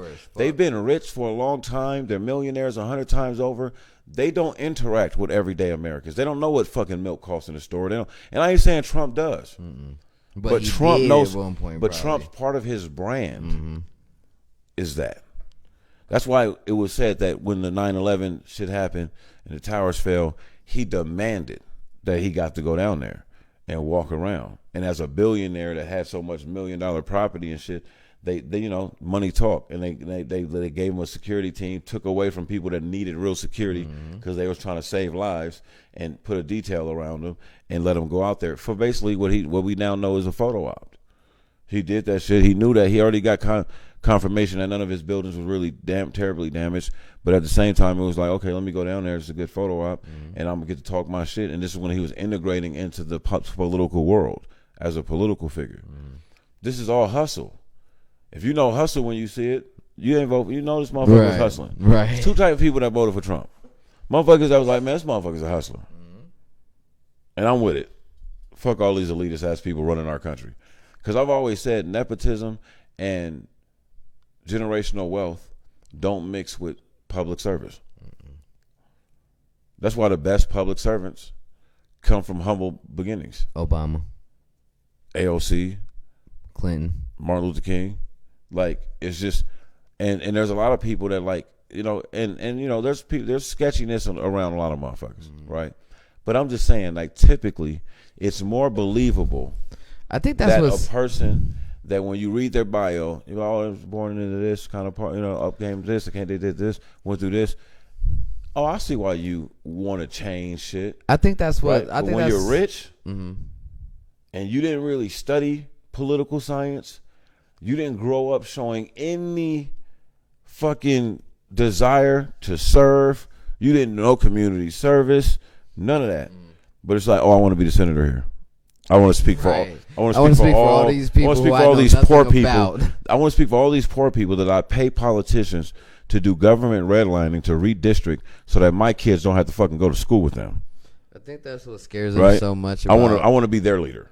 AOC is because she represents the people that she fights for. She's been them. B, there's no scandal on her. There's nothing that they can do outside of her district. Yeah. There's nothing that they can do to tarnish her, right? And there might never be. She might be that person that there's all them motherfuckers in the parties, nigga. Well, she's cut from a cloth of what scares them of Senator Lewis, the great Senator Lewis. Like, she was mentored by one of the greatest civil rights advocates in our lifetimes, and not even in our lifetimes, but in our parents' lifetimes. And then, you know, he was a 19-year-old marching with Dr. Martin Luther King and was literally nearly beating to death. That is John Lewis, who recently passed away. And one of the things, this is when I first got on the AOC. I kept seeing this, you know, pretty Hispanic girl that was always in his office and running around with him, next to him, like, who is this chick? And it was like, oh, she's a young congresswoman. Oh, that's great. That's dope. She's from New York City. Oh, that's hard. She went, you know, I think she went to Stanford or something like that, or like Harvard or something. One of the top schools or whatever. So, oh, that's interesting. And then I heard him talk about her, and he was saying that he was molding her to like lead the next generation. And he said that like she sought him out as a junior senator and said, I want you to teach me the ways. I want to learn how to do this the right way. And he said he's challenged her. And look at that. A Democrat went to a Republican. No, he's not a Republican. Oh, he's not? No, he's a Democrat. Oh, is he? Yeah. Could have sworn niggas tried. Well, so you got to understand, like, he might have been a Republican when he was marching with Martin Luther King. Oh, but that because was Republicans they shifted. At one point in time used to be the Democrats. No, I know. They and were the before Democrats they shifted, now are Republicans. So it's just like a lot of times. That's why a lot of Republicans love to throw that. Oh, Martin Luther King was a Republican. Yeah, back when Republicans. But Martin Luther King wouldn't be fucking with y'all. Not at all. You know what I'm saying? That's why that's why Tim Scott is all y'all got now. Mm-hmm. Fuck Tim Scott. And you know he can't look himself in the mirror. That nigga can't come to the barbecue ever again. Man, Tim Scott, man, corny as hell, bro. Please hit that. The one on the bottom of the first one. Right? Mm-hmm. Well, fuck you. Tim Scott, you bitch. Yeah, man. So, I plan to watch it when I get home because I think the first installment is out. Colin Kaepernick. I thought they was making a movie about his life, but it's a 4-part, 5-part Netflix docuseries. Mm-hmm. But I seen bits of the first one. And dog, the video you sent me. It's hard because one of the things that I'm a fan of with this newfound way of doing documentaries is the cinematography aspects that they're putting into it, the animation, the claymations, the different like references from different movies and shit. Right. They're making it. It's not just screenshots of like documents and interviews like it used to be, and I like that too. You know, that's call me a nerd. That was my bag. But one of the things I've seen about what I like about Cap is he got Ava Duvernay to do his story. If you don't know who she is, look her up. She's a bad sister. She did the Central Park 5. Yep. She did the 13th Amendment. Check these movies out if you haven't seen them. I showed Tori the 13th Amendment. Right, fucked her up. Right, sick. Fucked her up. See, okay. Or the 13. The 13 one too. Yeah, no, yeah, that's what I'm so look, peep this. The 13. She didn't realize. So hold that. I'm glad you brought us here. Okay. I'll say this. Tori has no racist bone in her body. Right? Tori's a beautiful, sweet soul. I met her parents. She was raised the right way. She comes from a good family. right? Yeah, I've never sensed any type listen of to me. racism. No, I'm just saying. Let me speak. That's your lady. I'm speaking on her, right? No disrespect. Let me give her this. I'm saying that because what I learned being a native New Yorker that moved to Las Vegas, that moved to Reno, that lived in Hawthorne, that went to school at 2 junior colleges in small rural Northern California at one point in time, that went to just. It's one thing to go to a city, right? That's in my blood. I can go to any city. I'm not trying to sound tough. I can go to any city and be okay, right? Yeah, we can acclimate. But I had to learn how to acclimate to small town America, how to acclimate to suburbia, how to hear things from people that I liked that might appear racist, are culturally insensitive, and see that they don't even know. And you genuinely learn, damn, he don't even know. I'm looking at this motherfucker. This is my boy. He don't even know. I got to go over and pull him to the side and be like, bro, you can't say that. Yeah. This is why we don't say that. I've never had anybody that I fucked with that was outside of my race, because I was raised to be a certain way and to stand up for my people and my culture and to represent myself in a certain way. I'm not always perfect, but I have a culture too. And the whitewashed, white supremacist version of my history that every other American is indoctrinated with learning makes it difficult sometimes for me to walk amongst people and they not feel like they can jab at my culture because they don't know the line. We don't make fun of Asian culture in front of our Asian friends, right? Because that's disrespectful. We don't make fun of Holocaust, and we don't make Holocaust jokes in front of our Jewish friends. That's anti-Semitic. That would be right. But the African American plight has been so watered down, and so there's so much misinformation that it's almost cliche. Like it's almost like a lot of people that don't look like us get to speak about us, right? And it's not seemed as disrespectful. It seemed that we're sensitive, right? So I say that to say, when I start seeing my friends that are not from my tribe, if you will, naturally come into knowledge a lot of times around me, right? Because I'm gonna be the one to put you on to something. I'm like, no, listen to read this, or look at this, or I'll show you, right? I have friends that are not from the FBA culture or tribe that watched the 13th with me for the first time. Fam, I was looking at people and I was watching them like you could see their fucking soul in their stomach, because you're seeing how Ava's a genius at laying these things out. I think she's an Ivy League grad too. Like she's a brilliant person, and she puts this out, and she has these, and it's like the way they skip over that in teaching us, and the way we don't know. Like the average non-black American don't know that it's just an amendment right for black people to vote. I think George Bush extended the shit 25 years. So what? We're about 15 years in. The way this shit is designed to make us hate each other. A foreigner can move to America, and if they do everything right, they'll be voting for the rest of their life, and so with all their descendants. Yep. And you're talking about an ethnicity of people that can trace their genealogy here to these continents thousands of years. Not to mention through free labor, forced labor, they've literally plowed what is the economic gold mine. You know what I mean? They built the infrastructure of one of the most powerful countries in the world. And when you talk about the plight of these people, other people get annoyed and other people get offended. So I say that to say this, like on both sides of the field, no pun intended, like there has to be compensation. Right. I understand it and I get it because I used to feel it,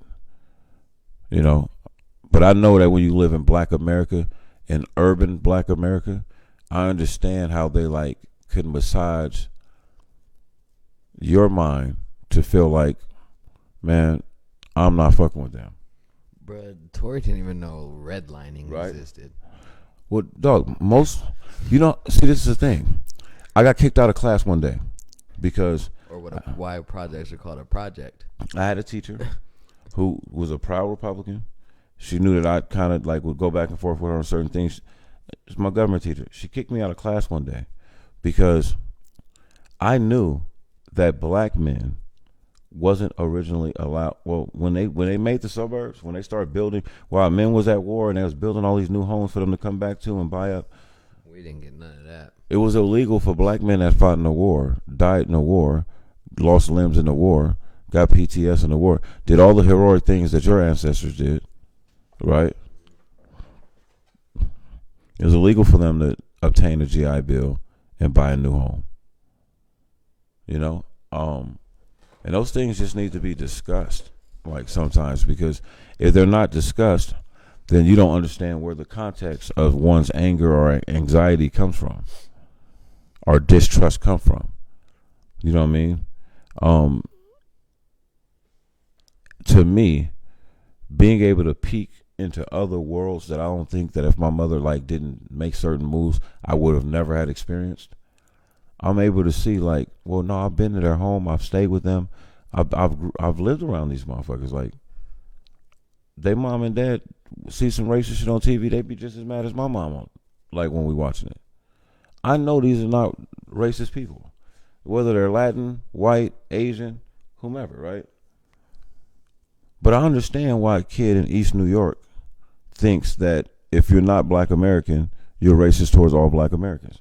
Because they live in a neighborhood where all the people that don't look like them don't live, but they own something. So when you live here, when you don't live here, but you own the corner store, or you own the only place we can get products for our hair, or you own 4 or 5 of the places that is open to get something to eat that's affordable. Sometimes it's like that prison guard syndrome.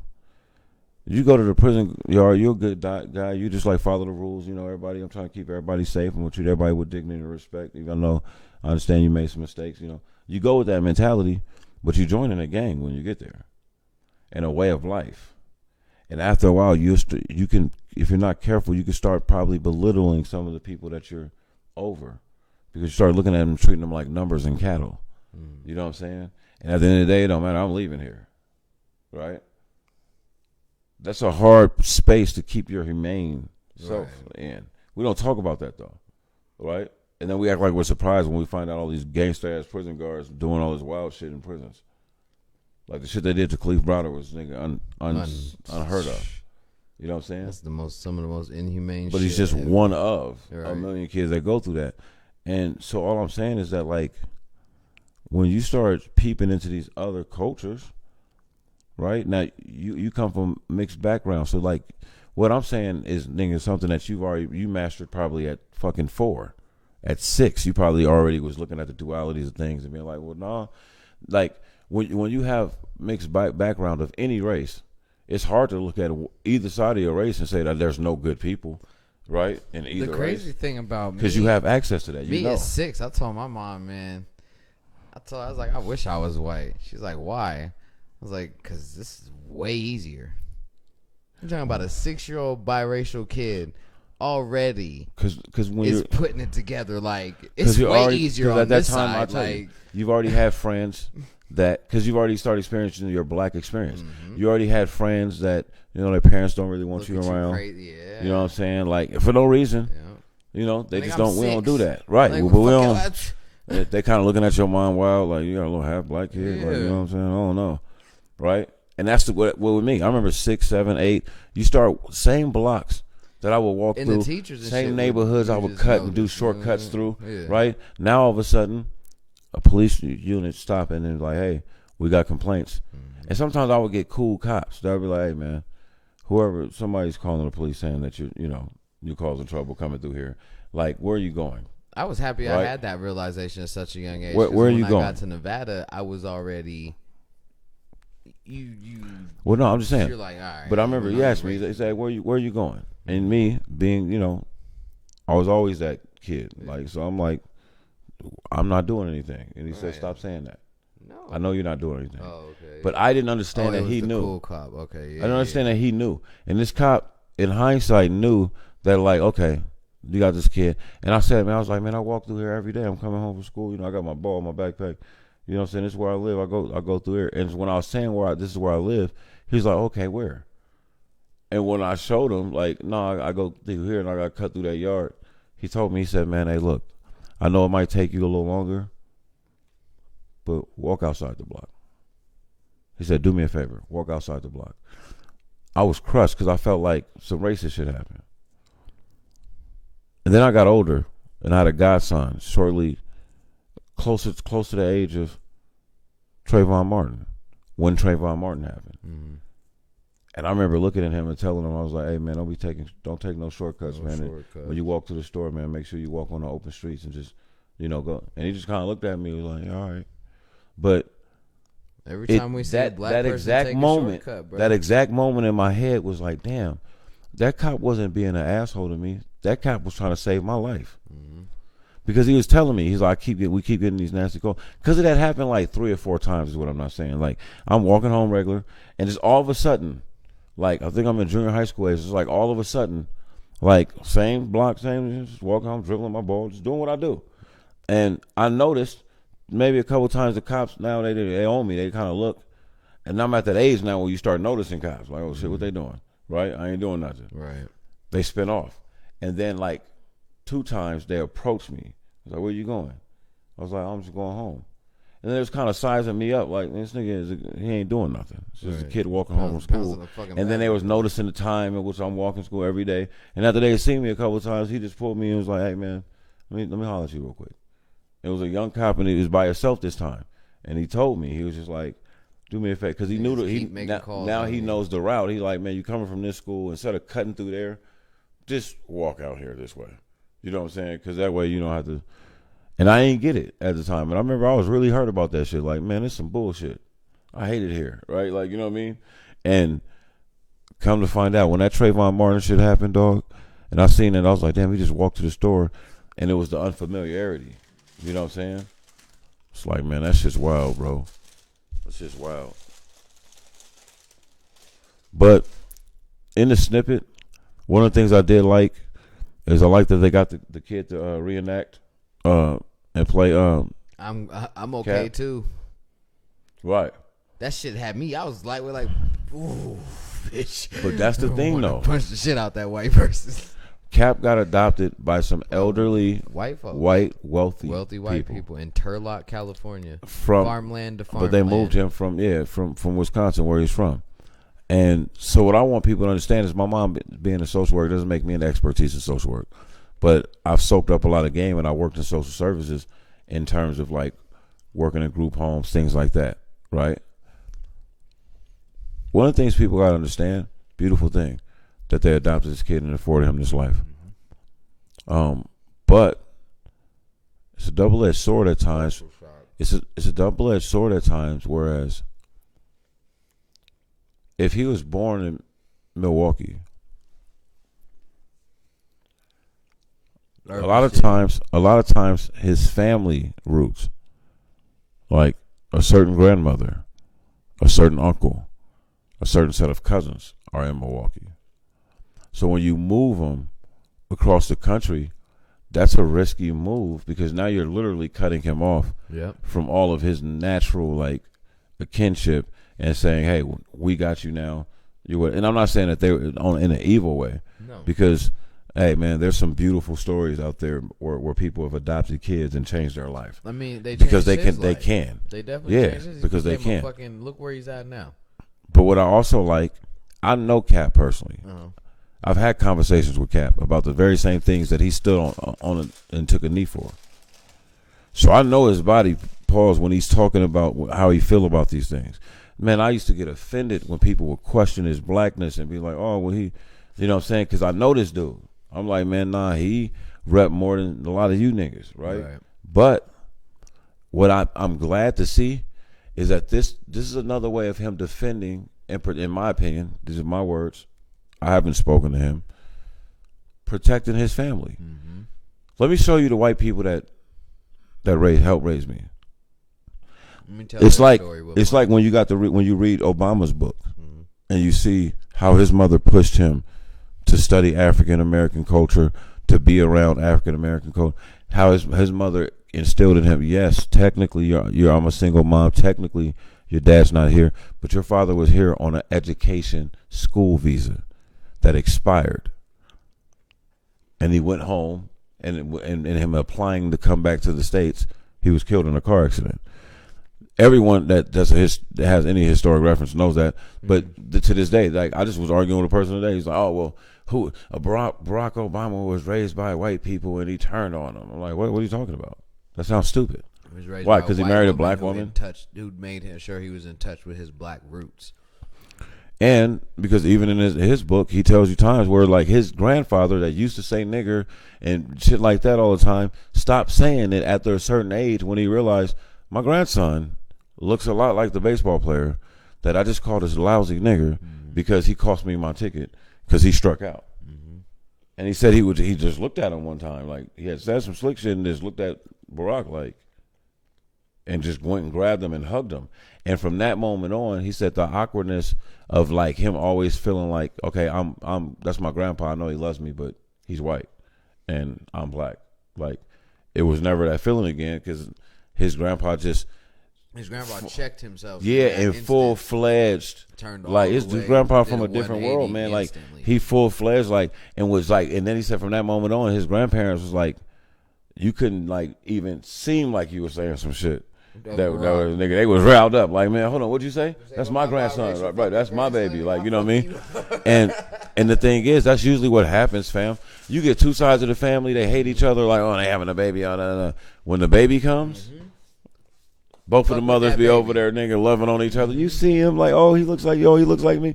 Like, come for that baby. That's what family do. And watch both families. Right, bro. Like, and that's the way it's supposed to be. Now you have situations where it's not like that. But what I was thinking is that, fam, it's good to like, we have to get to a point where we intellectualize the problem. You feel what I'm saying? Like, where it's like, it's no longer just a simple thing of we know and they don't. And it's a reason that I think that naturally that was happening. I really always, when I was a young boy, I used to always say hip hop was doing that. And I think that like the critical race theory people, like the anti-critical race theory, like I think they see that too. I think they know that because of culture, art, and societal changes, white kids that they need and depend on to carry on the flag and the mantra of white supremacy aren't being born natural white supremacists. Oh yeah, they're being turned. And what I mean by that is that I'm not saying anybody's born that way, but what I'm saying is that in the 60s, 40s, 50s, 30s, hell, even in the 80s, it was a lot easier to isolate white America and tell them whatever you want to tell them about the rest of the world. You know what I'm saying? I mean, it was a time where I'm sure that there was white Americans that probably would never understood that, no, these Mexican people, they've always been here. Yeah, right.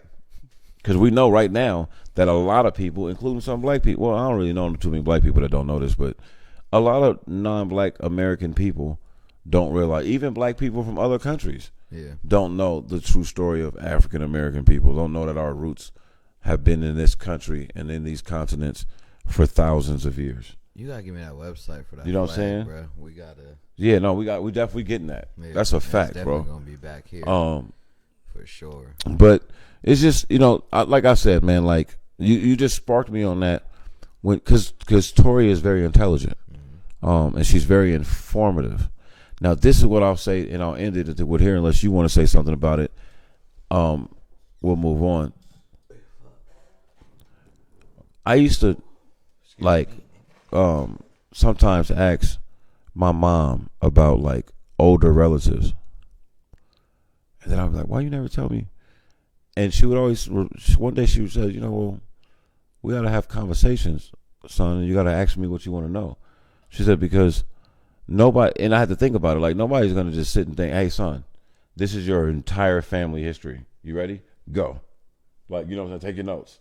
Like, no, nigga, ask me a question, nigga, like that relates to such, and it'll bring up the memory, and then we'll talk about it, you know what I mean? And so I was like, damn, that's crazy. She's right. She's right. I'm using Tori because she's fam. Like we can use her. As intelligent as she is, as informed as she is equal-minded and like just much of a good human of this person is, right? Why the fuck would she go to like look up if it's true, if majority of black people here came from slavery, or like why would she go and look up like who's California truly named? Like why would she go and look up our history?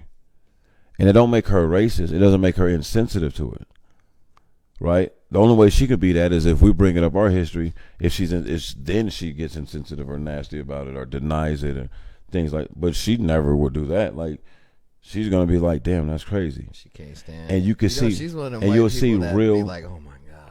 No, well, what happens? You see real emotion. Mm-hmm. You see. Not emotion. You see real information, 13, bro. Like she was like when you see people like really take in information for the first time, and it's like you can tell that their mind is blown. That's the react. Like sometimes that reaction makes up for you not knowing. Actually, it does make up for you not knowing, because how the hell are you supposed to know? And why would your parents know?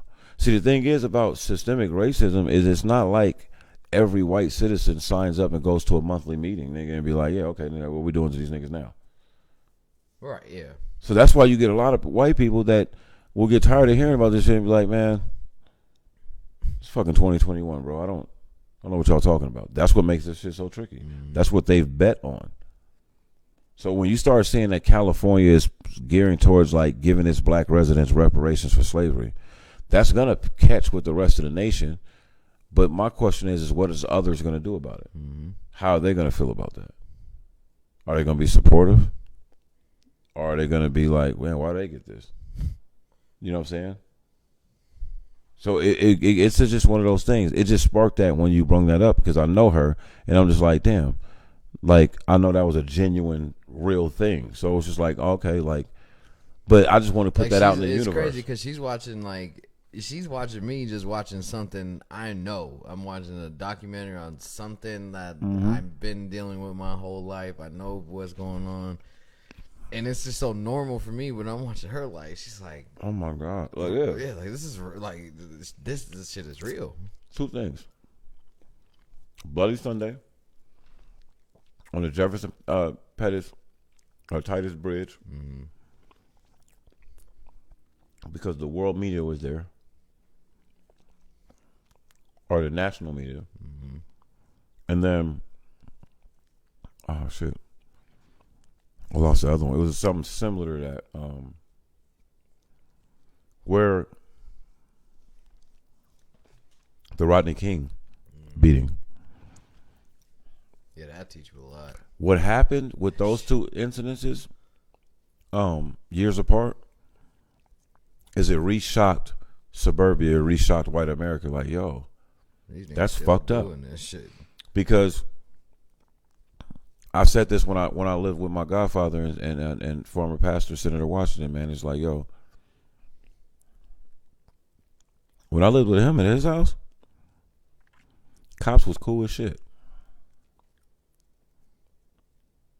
Deadass even had a patrol cop offer me a ride because it was raining and I was walking. He knew where I was walking home to. These cops would see me and give me the head nod every time. Cool as shit. My upbringing, the way cops treated me as a kid in my other neighborhoods where I grew up, slamming me against the wall for nothing, going through my book bag, fucking with me, right? Putting that bright light in my face.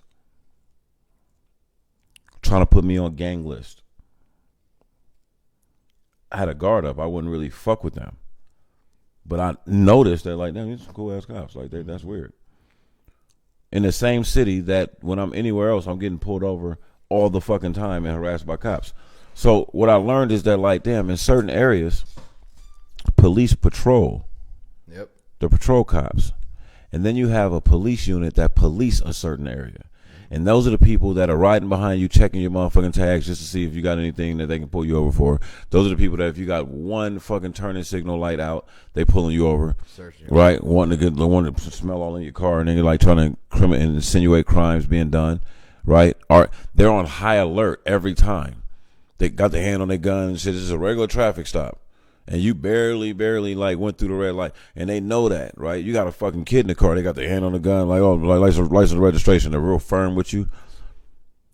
And then I noticed, like, patrol, it ain't like that. I got pulled over one time, and they asked me they just wanted to know what I was doing in the neighborhood, because they seen me in the neighborhood, driving around that neighborhood twice within an hour. And I pointed to my house and was like, well, I live there. That's my mom's house. They drove off before I could even put my fucking license back in my wallet. That's in a patrolling area. Mm-hmm. In a policing area, we know that that's not the way it works. And so it's just it's like a duality. But let's say you grew up in a patrolling area your whole life. You the motherfucker that's running around with the blue flag. Right, yep. Hey, those white people that did the insurrection, those terrorists, they were all patrolled. I would disagree. You think they're policed? I think a lot of them come from like another type of policing that's that small town, rural America. The cops is a little iffy.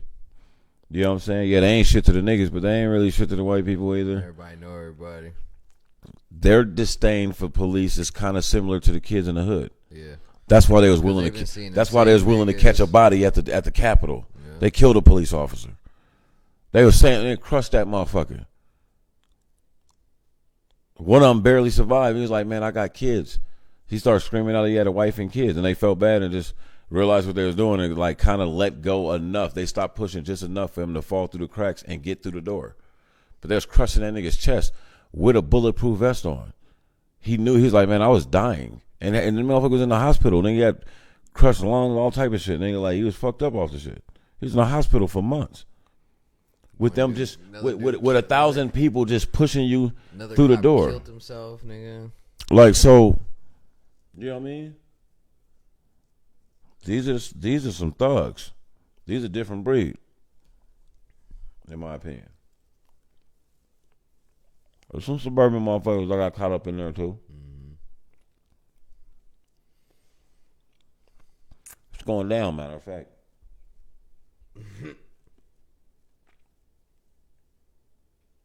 So, it's called what? Colin Kaepernick in black and white. Mm-hmm.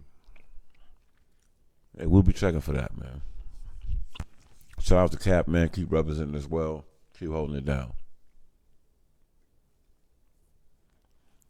This is what I wanted to talk about. Boosie and Lil Nas X. This goes hand in hand with the Floyd situation. Oh, okay. So let me before you get in, let me say this. I watched a video. Homosexual man talking about the situation. Said Lil Nas X. Stop coming for Lil Boosie and the baby. Like he's like, I can't defend you no more. He said, you gotta stop coming for them. Like, bro, he's like, these are real killers. He's like, you can't play with these boys. Like, stop playing allegedly with these men. Yeah, they're two alleged killers. Well, no, the baby is. Well, he's not a murderer. He killed somebody, but in self-defense.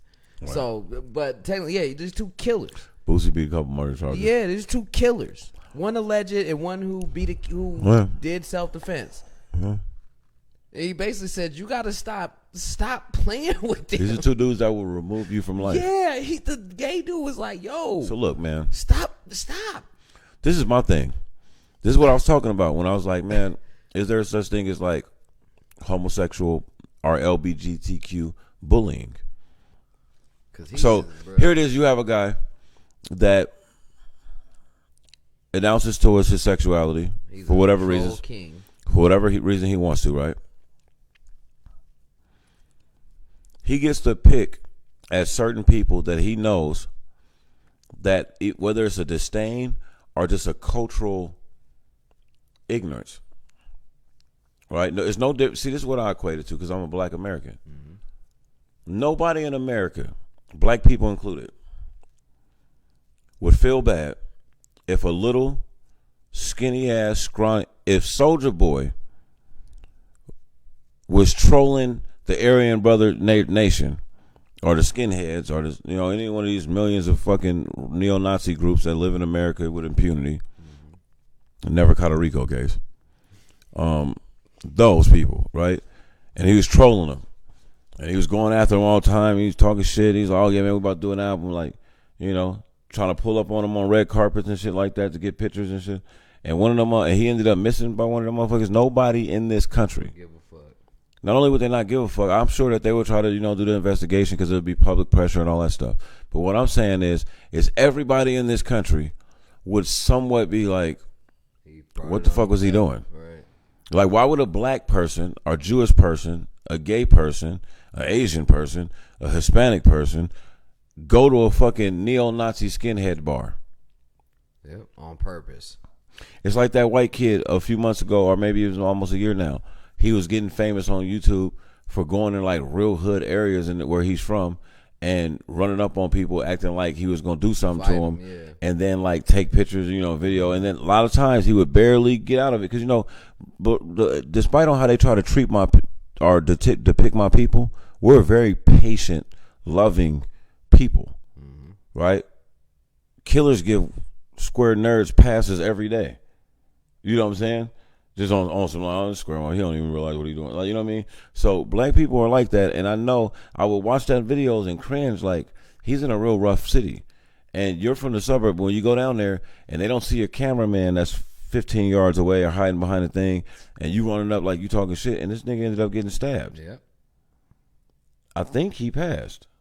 I'm not sure. I hope he didn't, but I'm not sure. He might have even passed away, but like, he got seriously hurt, and his family, everybody wanted to go after the dude didn't get in trouble for it because it was like, bro, first off, I remember the cop talking, he was like, this is a very rough area.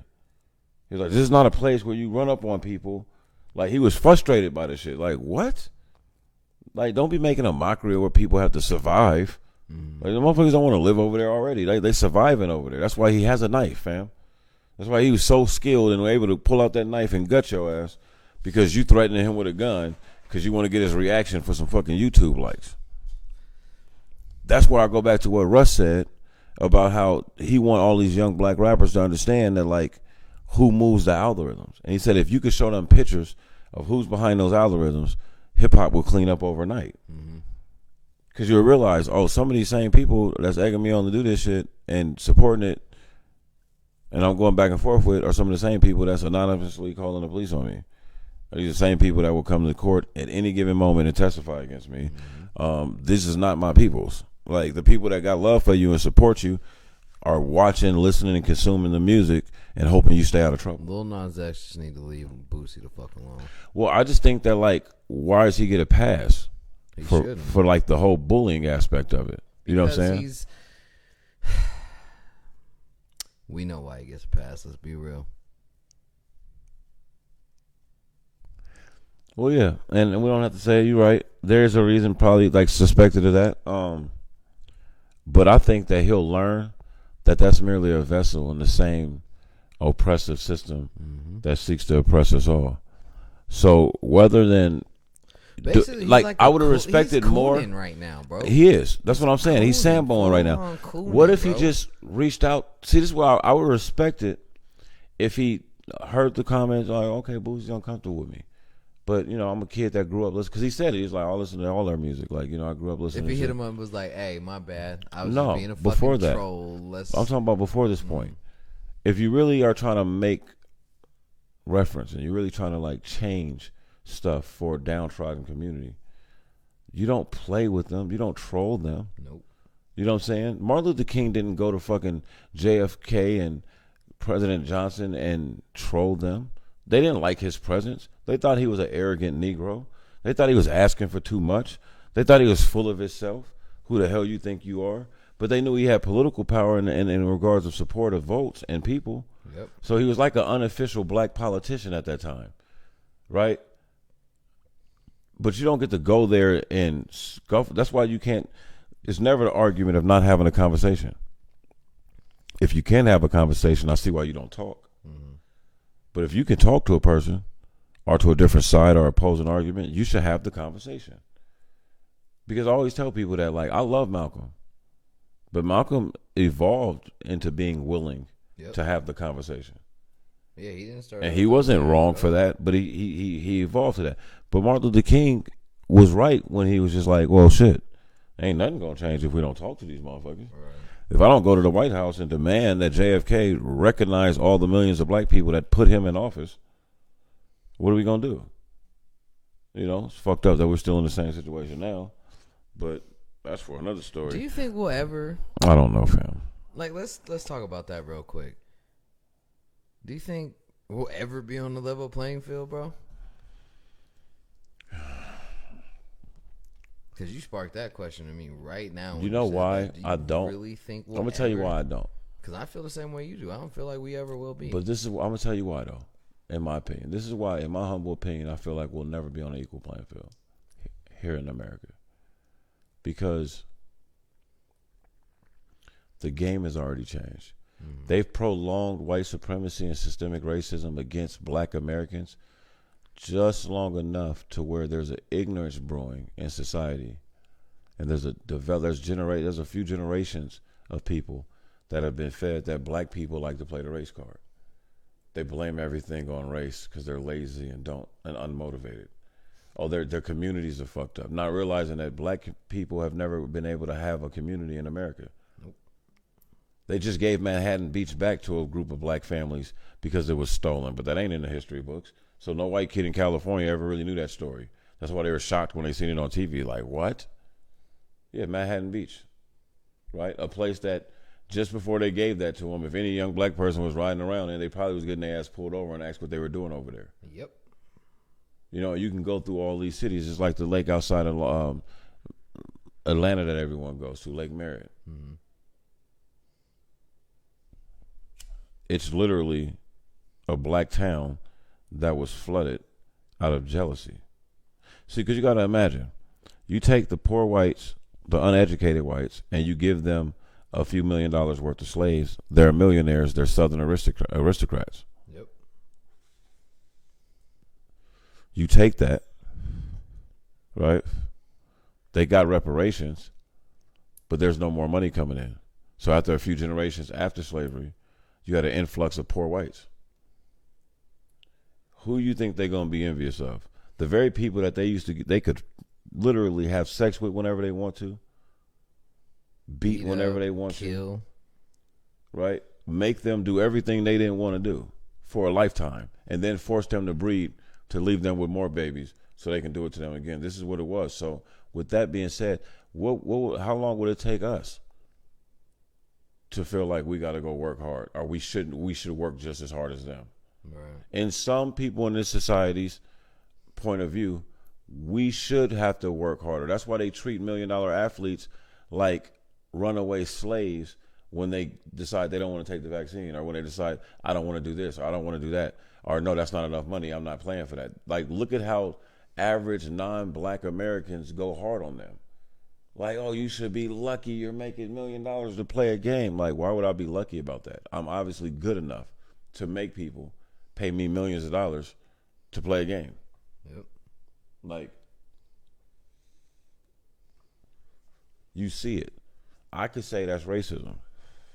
I could say that's a form of systemic racism. That's a form of those are some of those triggers they talk about, right? Because two people will see that differently. Like, I'm going to see that, and I'm watching TV, and I'm hearing people go at, all these pro athletes that sit out and all the fans. And, what about that? Like, what do you mean? What about them? Right. Look at how they used to try to do that to LeBron. Well, what about the fans in Cleveland? And then they'll show all these white people burning his jersey because he decided to move to Miami and play over there. Yep. Well, no niggas burning that jersey. It's like, and then he comes back and wins them a championship. Now they love him. He could do no wrong. You know what I'm saying? So it's the fucked up part about it. There's a lot of white people that would never do that. Right. But just like society puts this onus on minorities, and especially black Americans, to clean up their neighborhoods, clean up their community, clean up their image, we can't let nobody off the hook in that regard. Yeah. Like, if a group of white kids aren't responsible for the racist shit that goes on in corporate America, or the racist shit that goes on on Capitol Hill, then shit, me and you ain't responsible for none of the stupid shit that go on in the hood. And it's just got to be that way. And I feel like that's the closest thing we're going to get to like a fair level playing field, is that maybe we can get to a day where our image doesn't like equal death. Right. Our image doesn't equal like incarceration, where we can separate the like how they make criminal everything we do naturally. You know what I'm saying? So those type of things. And how that changes, new media. You know what I'm saying? That changes with new media. And that changes with people like exercising their voice, creating their own content. You know what I'm saying? But yeah, that's a good one. What you don't think it'll change? No, I don't think me and you, our people, ever have the level playing field we should have. Well, this is what I want to remind you about that, because I agree with you. So let me play it on the other side. This is what I would say if I was on the other side of that. Our little devil's advocate that we do. That you do. I remember reading a National Geographic magazine. I was in my 20s. And it said by the year 2050, this is what the average Caucasian American will look like. And it was like Vanessa Williams. Yep. And so I thought that was weird, right? I'm like, what the fuck? Oh, damn, they put that on here? That was crazy. I got like kind of tripped out about it. And I remember I was in a college library, bro, and I just remember like I'm looking around, and then, you know, I'll leave or whatever. I just had that in my mind, like, damn, boom, whatever, crazy. A couple days later, I remember I'm in the store. I'm at like Walmart or some shit like that. This is back when I don't notice these anymore, but you remember every store used to have like a magazine, like aisle thing that was right there. Yep. And you waiting in line, you just looking for the magazine joints. I was doing it. Boom, there it goes. They all still have it. I'm just saying, like, they're not as prevalent as they used to be. You know what I'm saying? Yeah. They're like off in a cut somewhere. You know what I'm saying? I ain't saying that they still got them, but so I'm like, damn, like this is like right on the like Showtime aisle. You know what I'm saying? Talking about. Like, they used to have like a big right there. You go over there from damn near 2-3 rows, right? Yeah, from everything. Nigga, like Source, nigga. Yep, like, you get every. So, yeah, you're right. Yeah. Cause I remember mom, you gonna go? I'm being the magazine right here, right? You know what I'm saying? Like, so I remember like I just did the same thing and I scanned it and like I was like, oh shit. And I was with some people that I might have had brung it up with before, but I knew they needed to see it, and I was like, oh, just look at this joint. And all of us freaked out about it. Now, it's been 15 years. Look at my kids. No, I'm saying no, hold on. I get it. Yeah. No, when you see it, you get it. But when you see that, wait, that's what Caucasian race is going to look like, allegedly by scientists, ain't gonna be in 2015. No, so hear me out. There had to be a level playing field. See where you're going. If I am going to say, okay, this is what these people are going to look like, right? Which is far more closer to what we look like than ever before, right? In the time of our remembrance, right? So, my nigga, if a child of black Americans that are indigenous to this land that was thrown into slavery, had their land, language, and all type of other things stolen from them, risen from that, fought through the civil rights movement, survived the crack epidemic, I'm here. If I got freaked out seeing that the very people that systematically have been more tumultuous to my race of people on this land than anyone else looks like my fucking aunt, and that freaked me out, I go back to my old skinhead partner that's an ex-skinhead that was on a forum with me. And he said, Akeem, all the things you say about race and society and stuff is cool, and I get it. He said, but what you're missing out is genetics. All I'm trying to say, if that freaked me out, and I've been wanting this shit to be done with, nigga, just like any other black person for a long time. If I'm a blonde-haired, blue-eyed white person that's just as proud, that's proud to be blonde-haired, blue-eyed, that has my own culture, like, right, that's proud of her, why wouldn't that freak me out? Like, why wouldn't that freak them out? It did, when he said that to me, I never lost sight of that. It's like, damn, a group of humans could possibly be, in some incidences, right? See, now some people don't even think like that. Mm-hmm. Like when those cops in North Carolina got caught trying to start a race war. Now I don't know how you get caught trying to do that. Yeah, what the that shit is weird. The FBI said they was doing it. Hey man, I don't get how y'all did the RICO on whatchamacallit them, but you did it. FBI do what they do, right? Mm-hmm. So I'm not about to argue for them. You say they was doing it, whatever. But one of the texts that got exposed from one of the like chiefs and shit, like to another chief, they were giddy about, man, can you imagine if we pull this shit off? This is gonna set those black mother efforts back another 3 or 4 generations. When I read that, I said to my mans, I'm like, yo, you know how much they hate us to think like that? Yeah. Like, no, just personalize it now, Dre. Personalize it. Doc On, DJ, hip-hop artist, got funk with that nigga. That's your op. And you want him, like, you don't like, can you fathom not liking like somebody so much my generation that nigga, you really are satisfied, like, you really have thought, like, ooh, I'm going to do this to him because that could potentially fuck up 3 generations in his life. Like, do you understand how, like, taught that hate? Like, that is a bred hate. That's not nobody can naturally hate anything that much. Right. That's straight KKK Klansman hate. And then I go to I went to this summit, man, when I worked at Shaw Foster Homes, man.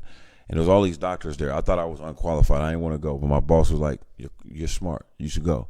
Like, you're going to learn something there. And I paid for you to go. Just go. Right? And I was like, damn, I'm like the only person at the table that's not like a doctor or something, though. So I just felt stupid. I didn't want to say nothing. Right. But then I got in my bag, and I'm smoking weed on breaks. Yeah. Nigga, you know what I'm saying? Out of town, got a hotel room, right? I'm kicking it. I started like realizing, like, oh, I'm going to kick it. Like, this is a nice little, okay. And then I got comfortable with my group. Forgot these niggas was doctors. Right? So now we just chopping the shit up. These are doctors, bro. And they were saying, like, there's more, the miseducation of the average American is the biggest detriment to society. Now I'm hearing doctors have this conversation. These aren't political doctors or social doctors. Like, these are fucking niggas that cut people open and sit down and figure out, or there's some social, figure out what the fuck is wrong with their head and, like, prescribe them this medicine. Right. These are some intelligent people. Right. They're at least well thought out about a lot of shit. And man, we having a drink and shit, bro. And they invited me, so I'm like, man, all right, I'm gonna come down, right? And they all knew that I dropped out of school and all that. And the funny thing is, none of them encouraged me to go back to school. Not on no race shit. They all was just like, I'm not even gonna lie to you, man. Like, with what you guys got going on in this generation, just go find a way, right? Go get it.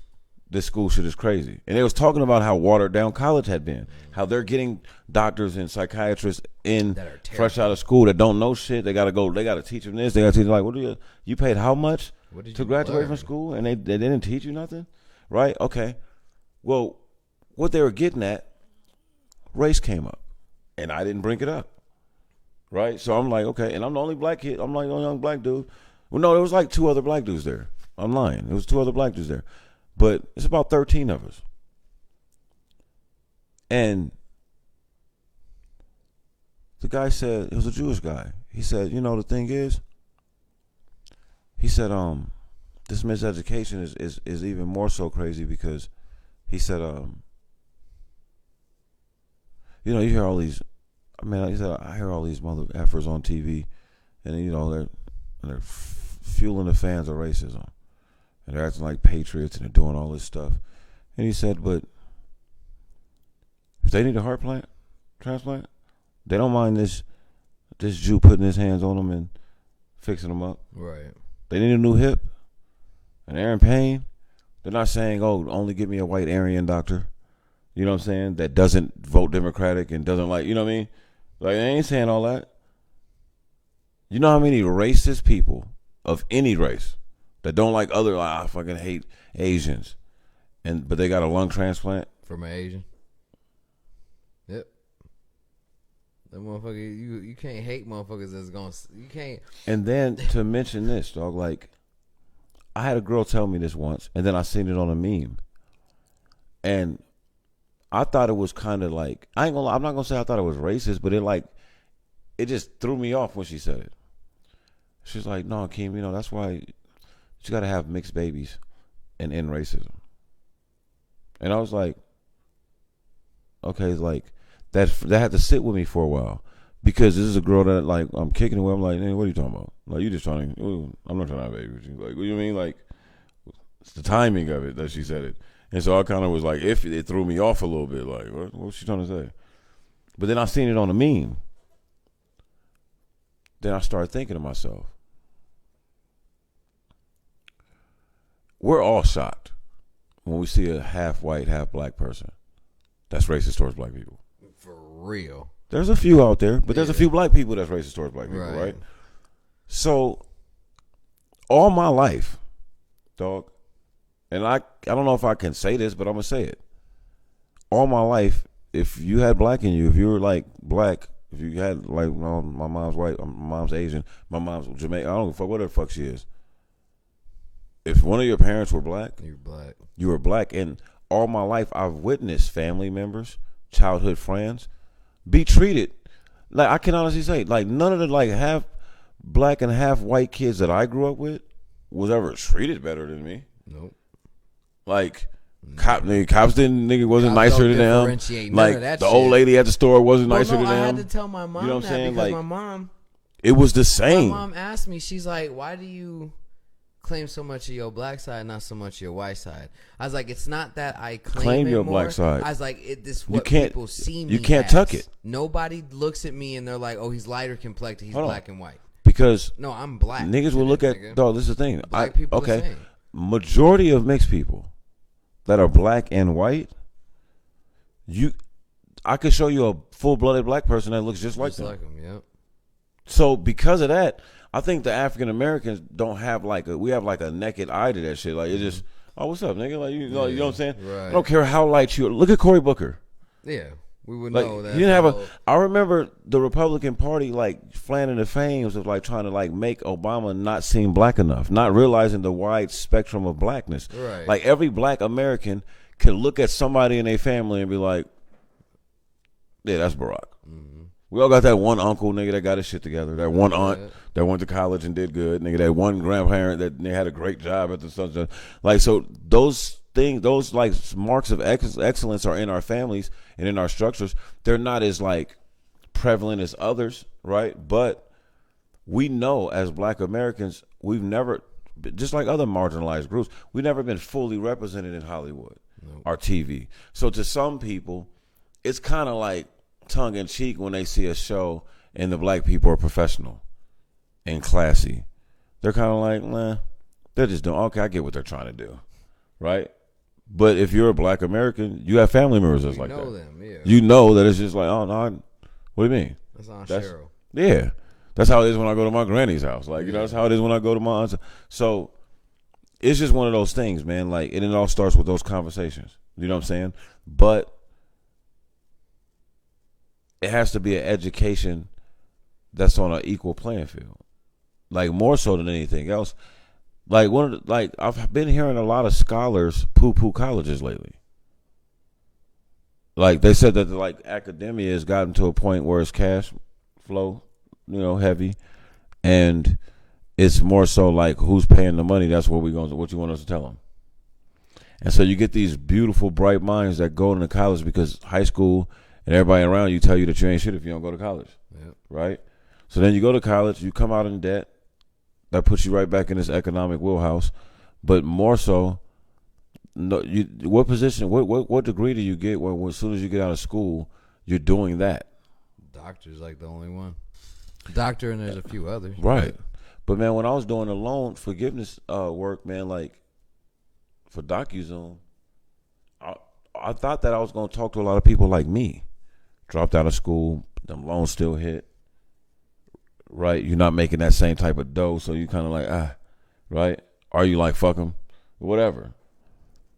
Nah, fam. It was doctors and lawyers. specifically, I used to have like a notebook full of doctors and lawyers, and they was like so desperate. These motherfuckers would be giving me their card number. Trust me, on this Tuesday, just run it, and you got to do it between these hours and these hours before this comes out and this comes out. And when I asked this young brother, I was working with him for like almost a month on getting his loans and shit taken care of for student loans. And I asked him, he's living in D.C., got a job out there, graduated from Howard. I'm like, bro, can I ask you a question? What do you do? No, like, did you just not? I mean, and I was like, and I'm in the same boat. I feel it. I was like, is this like more like a stance? Like, I'm not paying you motherfuckers for this. Like, I only want to pay as minimum as possible. I said, because if you're willing to pay, this lump sum, and he's just like, brother, if I could, I would. That should be gone. And he explained something to me. Because of the type of money he makes as a lawyer on paper, he don't qualify for nothing. Nope. Like a lot of apartments and shit that we see, they have a cap, like on what you can make economically per year to qualify to live in those apartments. Because they look at it as low, even if it's not the ghetto. Yeah, it's just it could be in a suburban area, but if it's an apartment complex, it's under the guise of low income affordable housing. And each city and state has they're getting a certain amount of money from the federal government to provide that. So when you make $300,000 a year or $250,000 a year, $180,000 a year, they don't want you living over there. Yep. But really, because of the $192,000 in student loans you got to become a lawyer or a doctor, you really are taking home $60,000. But when I was talking to this brother, and he was like, dog, it's tough, Keem. He said, he's like, I got 4 brothers. So they're younger than me. He said, all they know is my brother's a lawyer. Yep. So they see lawyers on TV and they see lawyer, they hear this. So it's just like, yo, like, it's just funny. He said, I'm seeing the strain because they want me to buy this. I need these jewelry. I want this. He said, my mom's is like, he said, my mother just took a trip and was just like, yeah, baby, I know I normally don't do this, but I just really wanted to go see my friend and she wasn't doing good. And I just figured, like, I don't really ask you for much, but I'm just going to need you to pay my rent and my bills these months. Not realizing that, like, yeah, on paper he makes a lot of money. And he's at the point where they're garnishing this shit. Like, it's not even like that's what I was working with him on, is getting him out of garnishment. Like, they had already just started. By the time he had landed the job, they had already put in the paperwork to garnish his shit. They just didn't have nothing to garnish. So as soon as he started making money, he was like, yo, why is my check so short? And then you see it in that corner, the federal government, like, him, let me get that. So beating your ass. Beating his ass, dog. And he had like $190,000 in student loans. And what it was is because he was in garnishment, dog, they don't really knock off nothing because of that. That's almost like dead money. They garnishing your shit up to a certain percentage just to make sure they got some of the money back. And then guess what's going to happen in another 3 weeks? You're going to get a letter, nigga, with an envelope like, send this much money, nigga, to here, nigga, and do it every month afterwards, nigga, until this 190-something is gone. Or else we coming back, nigga. And this time the government lets us garnish more of a percentage. That's, dog. That's extortion, fam. Like, and this is why. This is how I was able to work with those people and get their, like, a lot of them shits out of garnishment and stuff like that. Because none of these people knew. My job was to call them and inform them, like, hey, you know that under the Affordable Care Act, one of the things they don't tell everybody is Barack Obama and his team looked at the 3 top things that would lead an American family to falling into financial hardship. Number 2 is student debt. Student loans, home foreclosure, and serious health crisis. You get a kid or a loved one that becomes gravely ill. So, to the tune of $4.1, I think, trillion, they gave that money up. That's how they got the Obamacare shit going through, right? But $4.1 trillion also went to the banks for the home to forgive the home loans and the student loans. They did that for a very little while, but they didn't advertise it. Only Barack and his team was trying to push it out there. So some people knew, some people didn't. That's where my company came into place. Some Eastern European motherfuckers that came into some money and inheritance, moved here because they researched this and was like, oh, they moved here, paid for the license or whatever to become a loan distributor. And they basically got your loan out. They got all of the data that they had access to all the data of, you know, people that just own student loans. They always calling women she was like, I remember I called this one lady, she was like, baby. She told me, she was like, I'm 79 years old. She started laughing. She was like, they still want that little $2,100? And I was like, what? She's like, yep. She said, my last year of college, she said, I lost my job and I got pregnant. She said, and my husband was in the Navy. She said, and I was determined to finish school. She said, so I went to the student loan office and needed to get the year covered. Room and board. $2,100. When I looked her shit up, nigga, it had ballooned up to like 5,000. It was just laughable because it was like, damn. But what it was, if it was under 50, we can wipe it. So when I wiped it, nigga, she was hella happy. And I was like, she's like, you know, and she told me, she's like, I'm about to go refinance mine. I'm about to do a whole bunch of other stuff. I'm going to go get me a little credit card. She said, they always talking about that little $2,500 like student loan because it's the federal government. It's coming up on everything. You know what I'm saying? It's coming up on everything, dog, and it weighs heavy. So a lot of people don't know the atrocities of student loans, and if you haven't dealt with them, or if your parents were in a situation where they took out the loans and paid for you to go to school and paid it off, so you really just don't know. It's easy to be like, well, if you took it, they gave you the money, you just got to pay it back. Nigga, no. Like, first off, what they don't tell these kids is at 18 when they're giving. See, a lot of times this is what they do. You college student, you broke. You in the student loan financial services office trying to get an emergency loan, which you don't got to pay back, but they're only like a couple $100. But it's always so many people that need them that there's a waiting list, nigga. Like, you ain't getting that shit, right? Well, what they would always do is credit card companies would do this too. The student loan companies and the credit card companies, they would send people there with like $300 Walmart gift cards, nigga. Nigga, I remember I seen niggas with $250 Nike gift cards if you just apply for this credit card.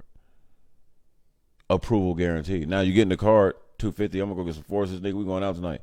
And then, nigga, you also, nigga, getting a $500, $1,500 card that they're guaranteeing you approval on with no income, nothing, nigga. You're like, I don't got a job. I'll just fill it out. Just say that you make this. They're just walking you through it, nigga. And then next thing you know, you get a credit card. Nigga, we lit. You have no clue. Why would you tell your mom you got that credit card? Why would you tell your parents that? Nigga, they trying to teach you financial literacy and be like, oh, no, I'm going to give you this much every month because you need to learn how to make it stretch. Yeah, all right, yeah, give me that what you giving me. And we at the mall. We at the club, drinks on Keem. You do shit like that. Nigga, I've seen motherfuckers apply for credit cards because they getting a free big-ass bag of M&Ms and we just hit some weed, nigga, and niggas had the munchies, fam. And you just walking through the student hall.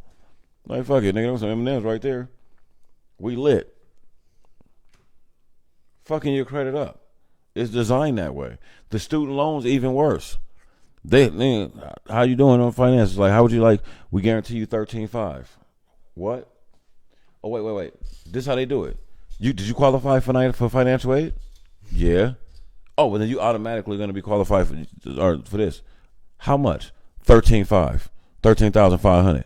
You know what I mean? Niggas I seen go buy cars with that. Nigga go do all type of shit like niggas send 5,000 home for their mom to get a crib, nigga, a little apartment somewhere better. All type of shit that these kids is doing with that money. Jewelry, strip club. Fucking they credit up. Yeah, because what happens is like you were getting by on a financial aid. You just was broke. You just didn't have shit. You just every other month was threatened with not having a place to live, right? You staying with a motherfucker you don't like, nigga, because you can afford it. But that 13.5, you can go get an apartment. Right, for the year. Go get you a little A to B thing, and be straight. So, but it's just what are you gonna do about that? But now that 13.5, boy, by the time you get out of school, that's a cool 35. Yeah, because all that interest. Cool 35 by the time you graduate, if you graduate. All that interest. And none of that matters. It's on a clock, and when that clock ticks. I've seen motherfuckers not even done with school yet. Like, I don't graduate till next semester. Man, they already hit me up talking about my student loan, paying it back. Because the clock that went off. Like, oh, shit. Oh, y'all running a little late.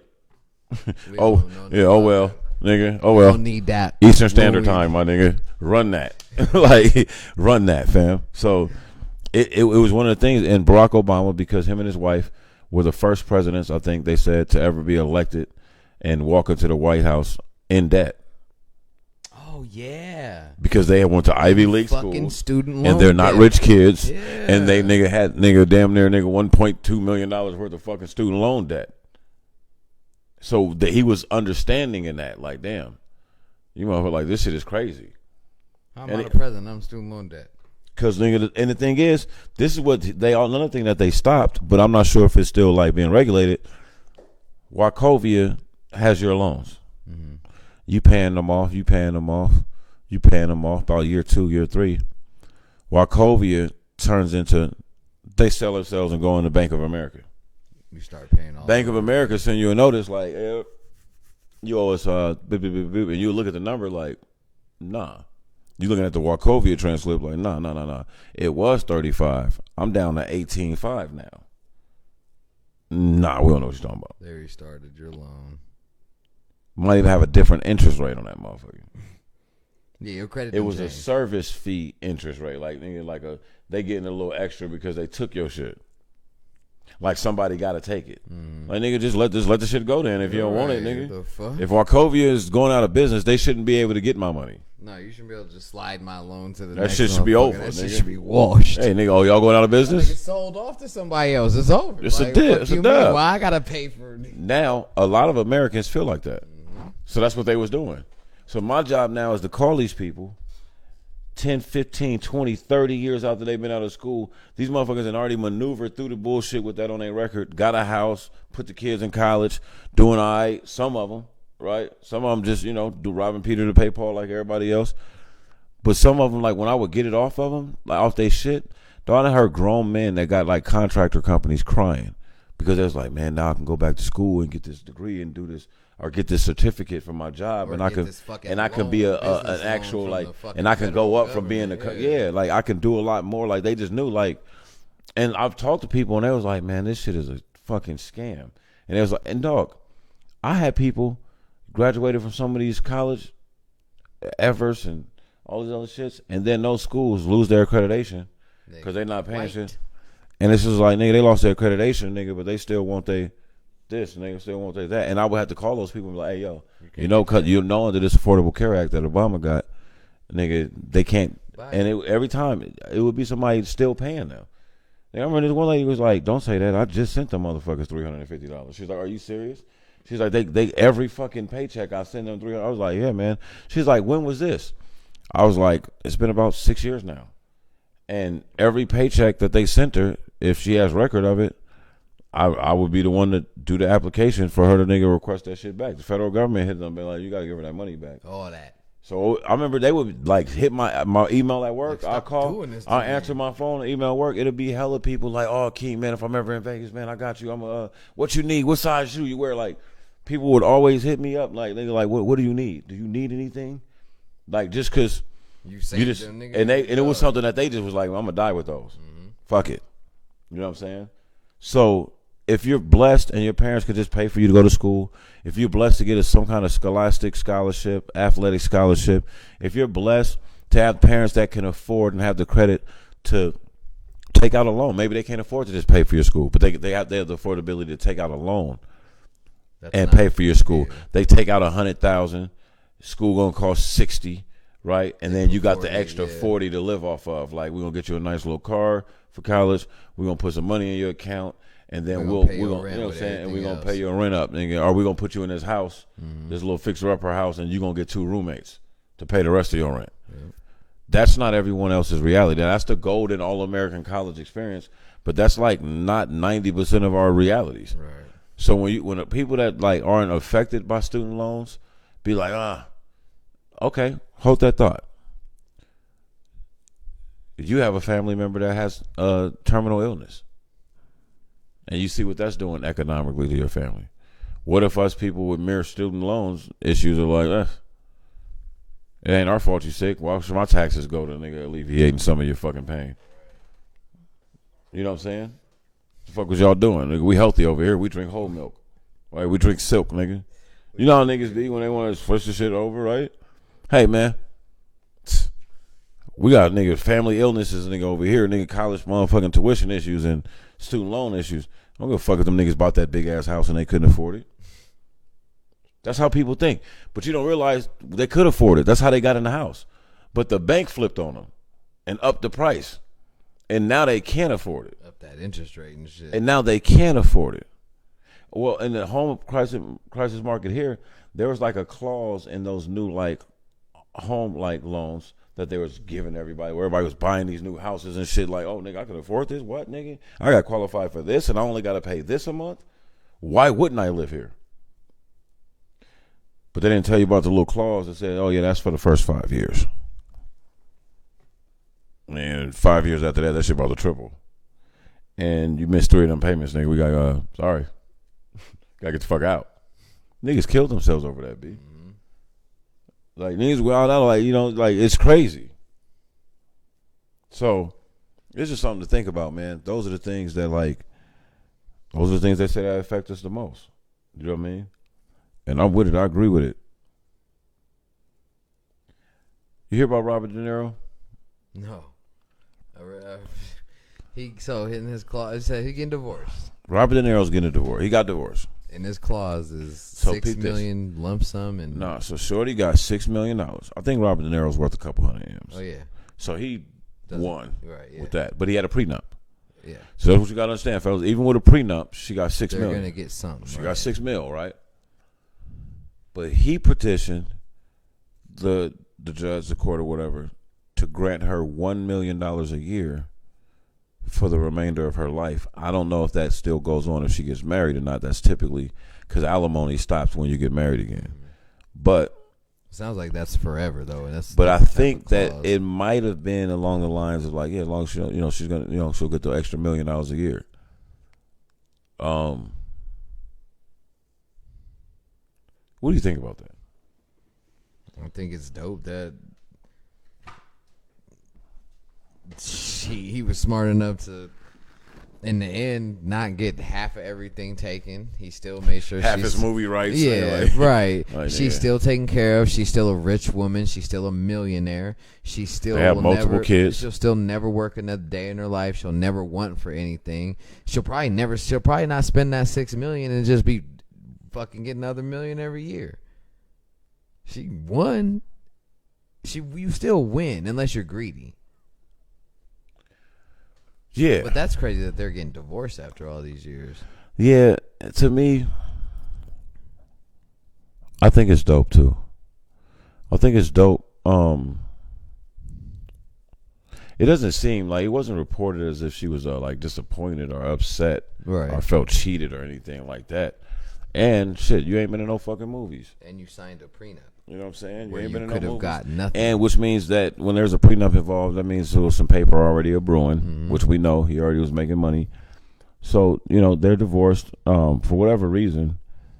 I think it's just a classy way to go. Like, I know that, like, a lot of people reported Michael Jordan's losses are in his wife, but they didn't ever report. They used to never really report that he literally was just like whatever Juanita wants.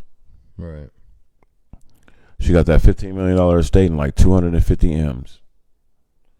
And one of the things that I remember reading about that is that Jordan's wife was already like she's almost like junior partner of her firm when he started dating her.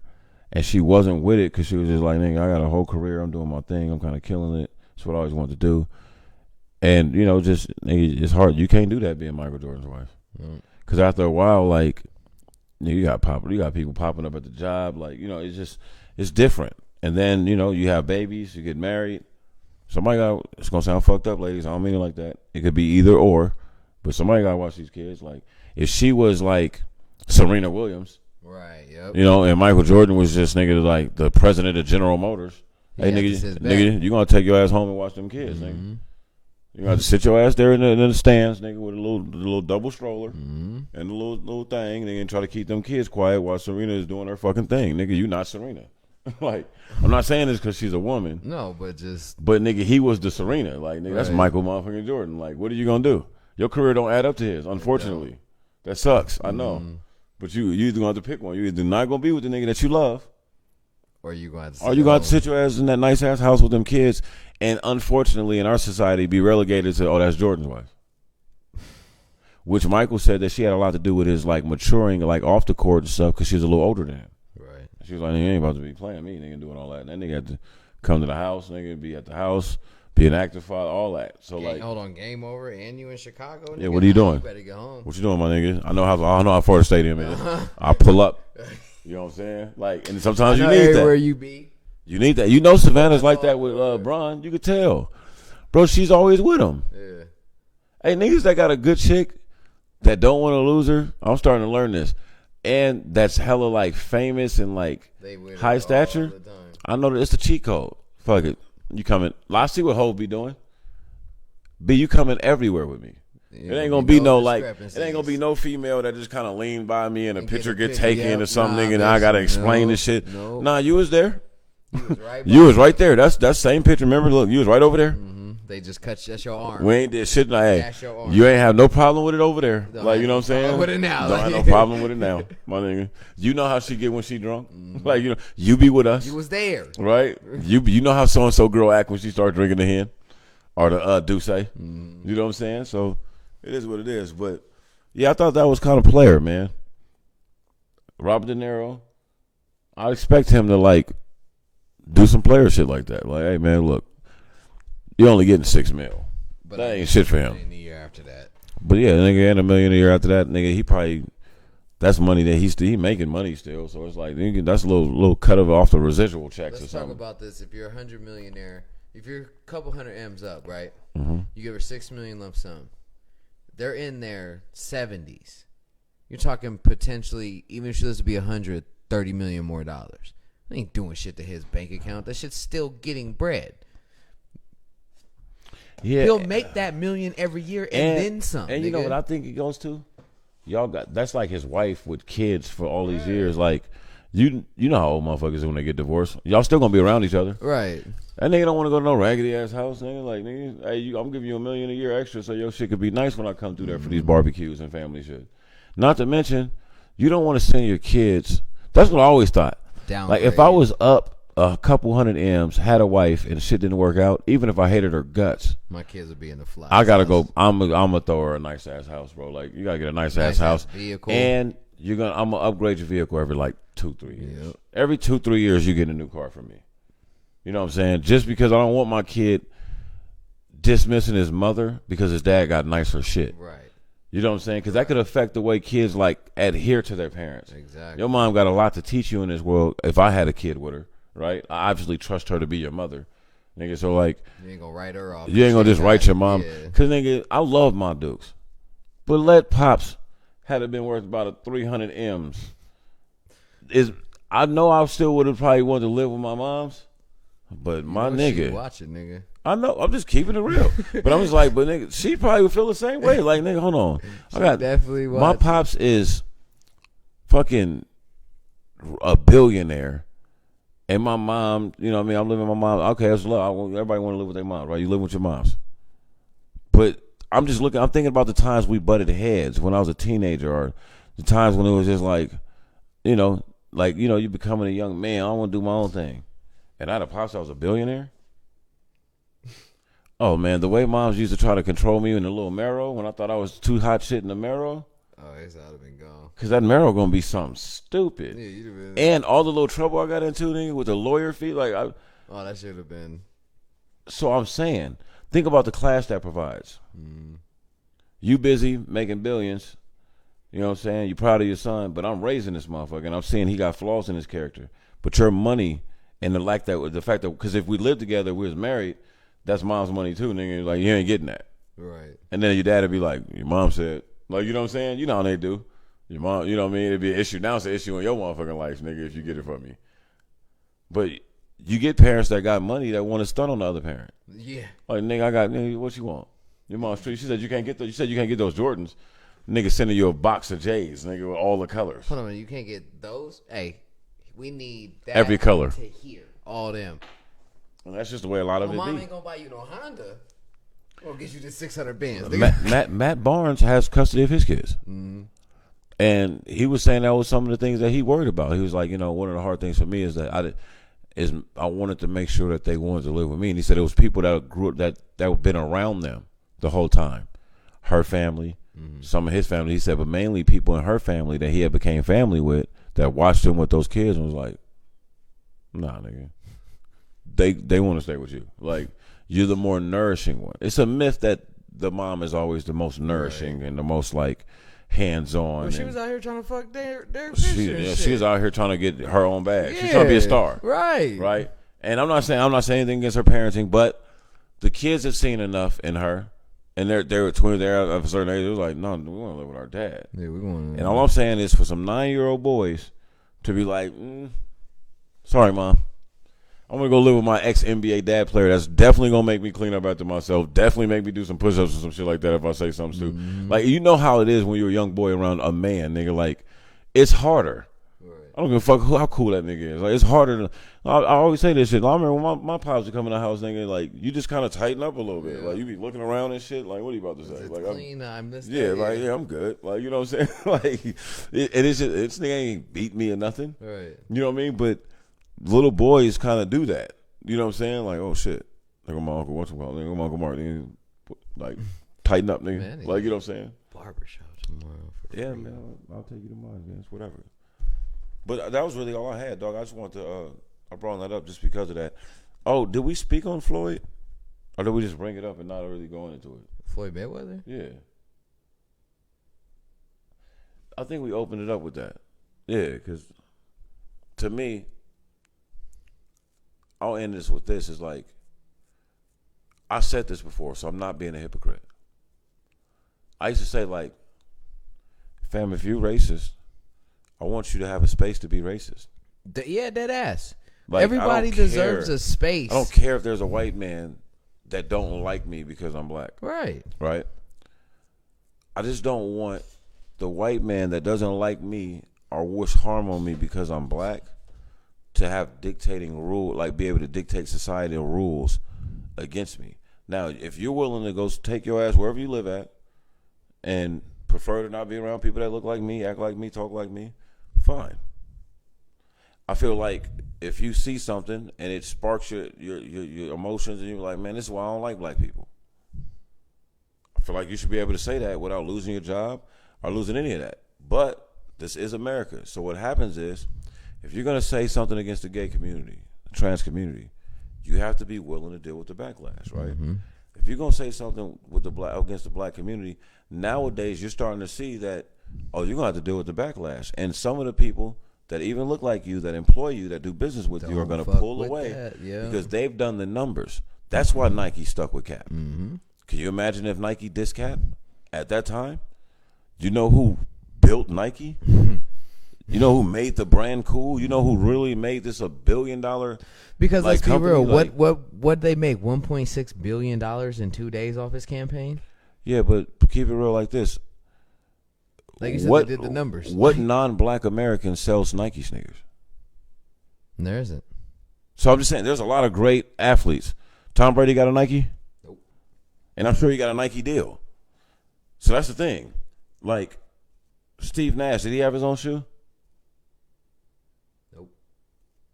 Jason Kidd did, but Jason Kidd's have black, so can't. Hey, Jason Kidd's not mixed, though. Is he? No, he's black. No, he's black, huh? Yeah, he's just hella light skin. He's just hella light skin. See, that's what we were talking about earlier. Yeah, he's just mad light skin. We were talking about earlier. Right. Like, you know what I'm saying? Yeah, young gay kid. It's just funny, like, when you think about those things. Who else? White dude.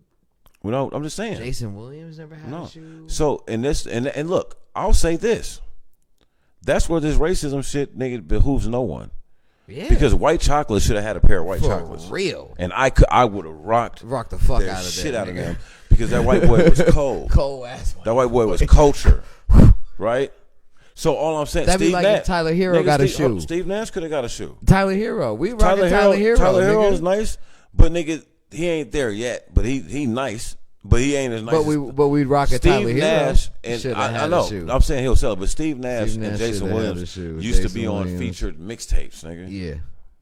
Like, I'm just saying, these motherfuckers was hoopers, and they had to, like, everything that look, if Steve Nash, if those flowing curls was dreads or braids, nigga, and he was a black kid, you can't tell me Steve Nash wouldn't have had a fucking shoe. They had shoes. But to racist corporate America, he would have been more marketable then. Mm-hmm. Right? Same thing with Jason Williams.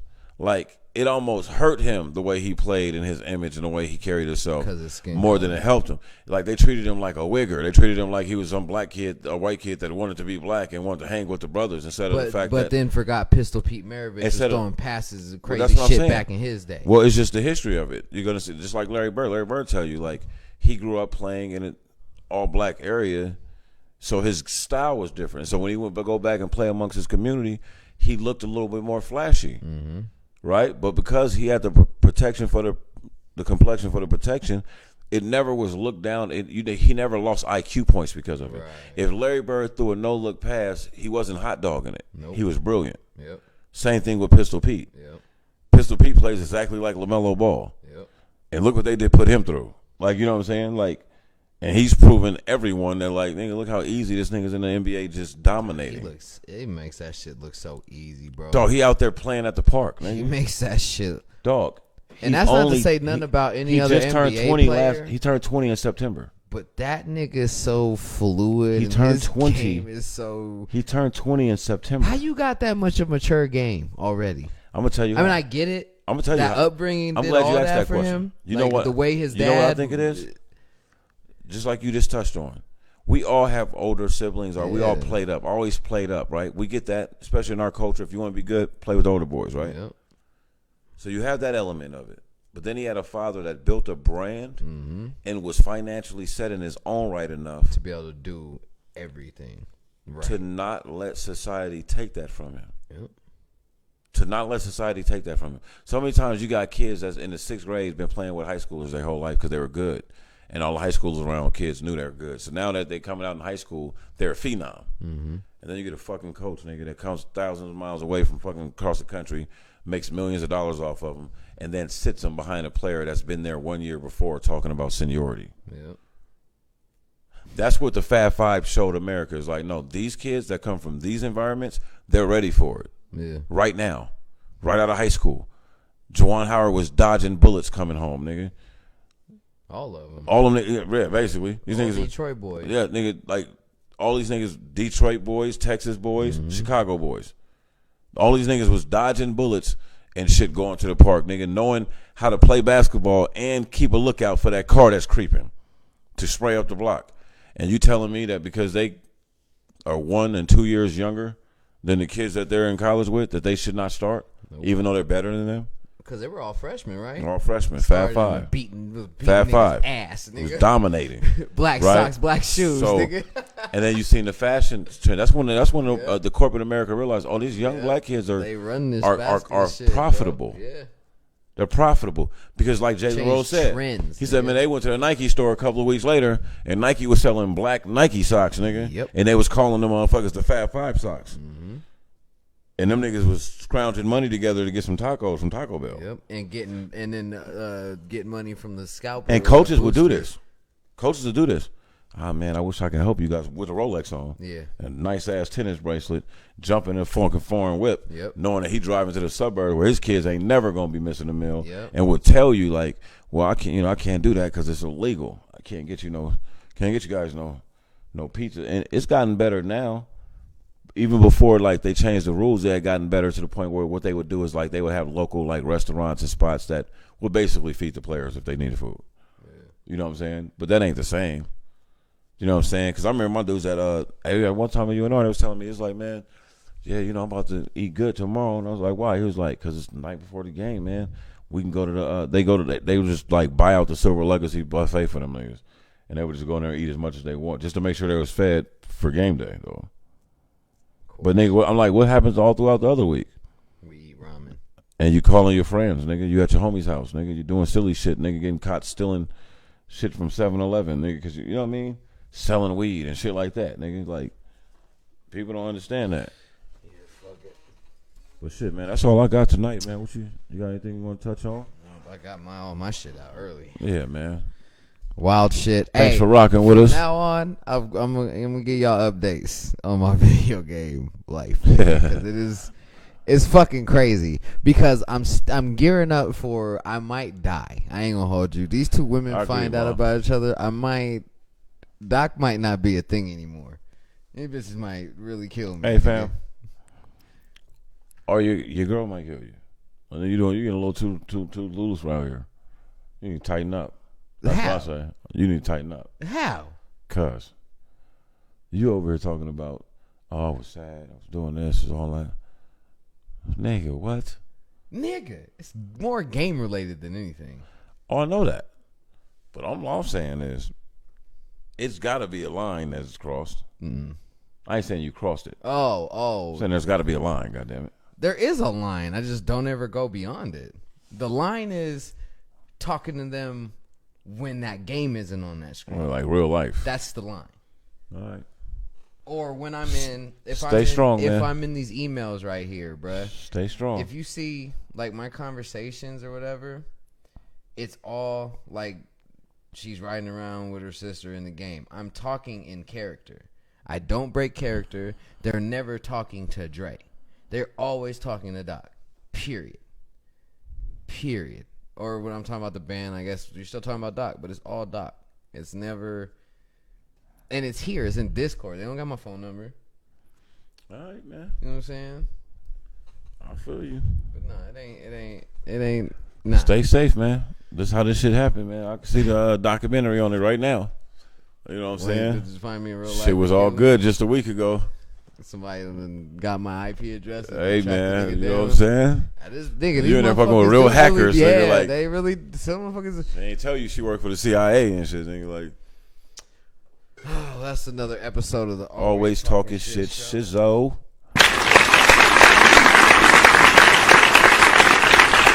Man, Doc on. I'm your boy Keem Sincere, man.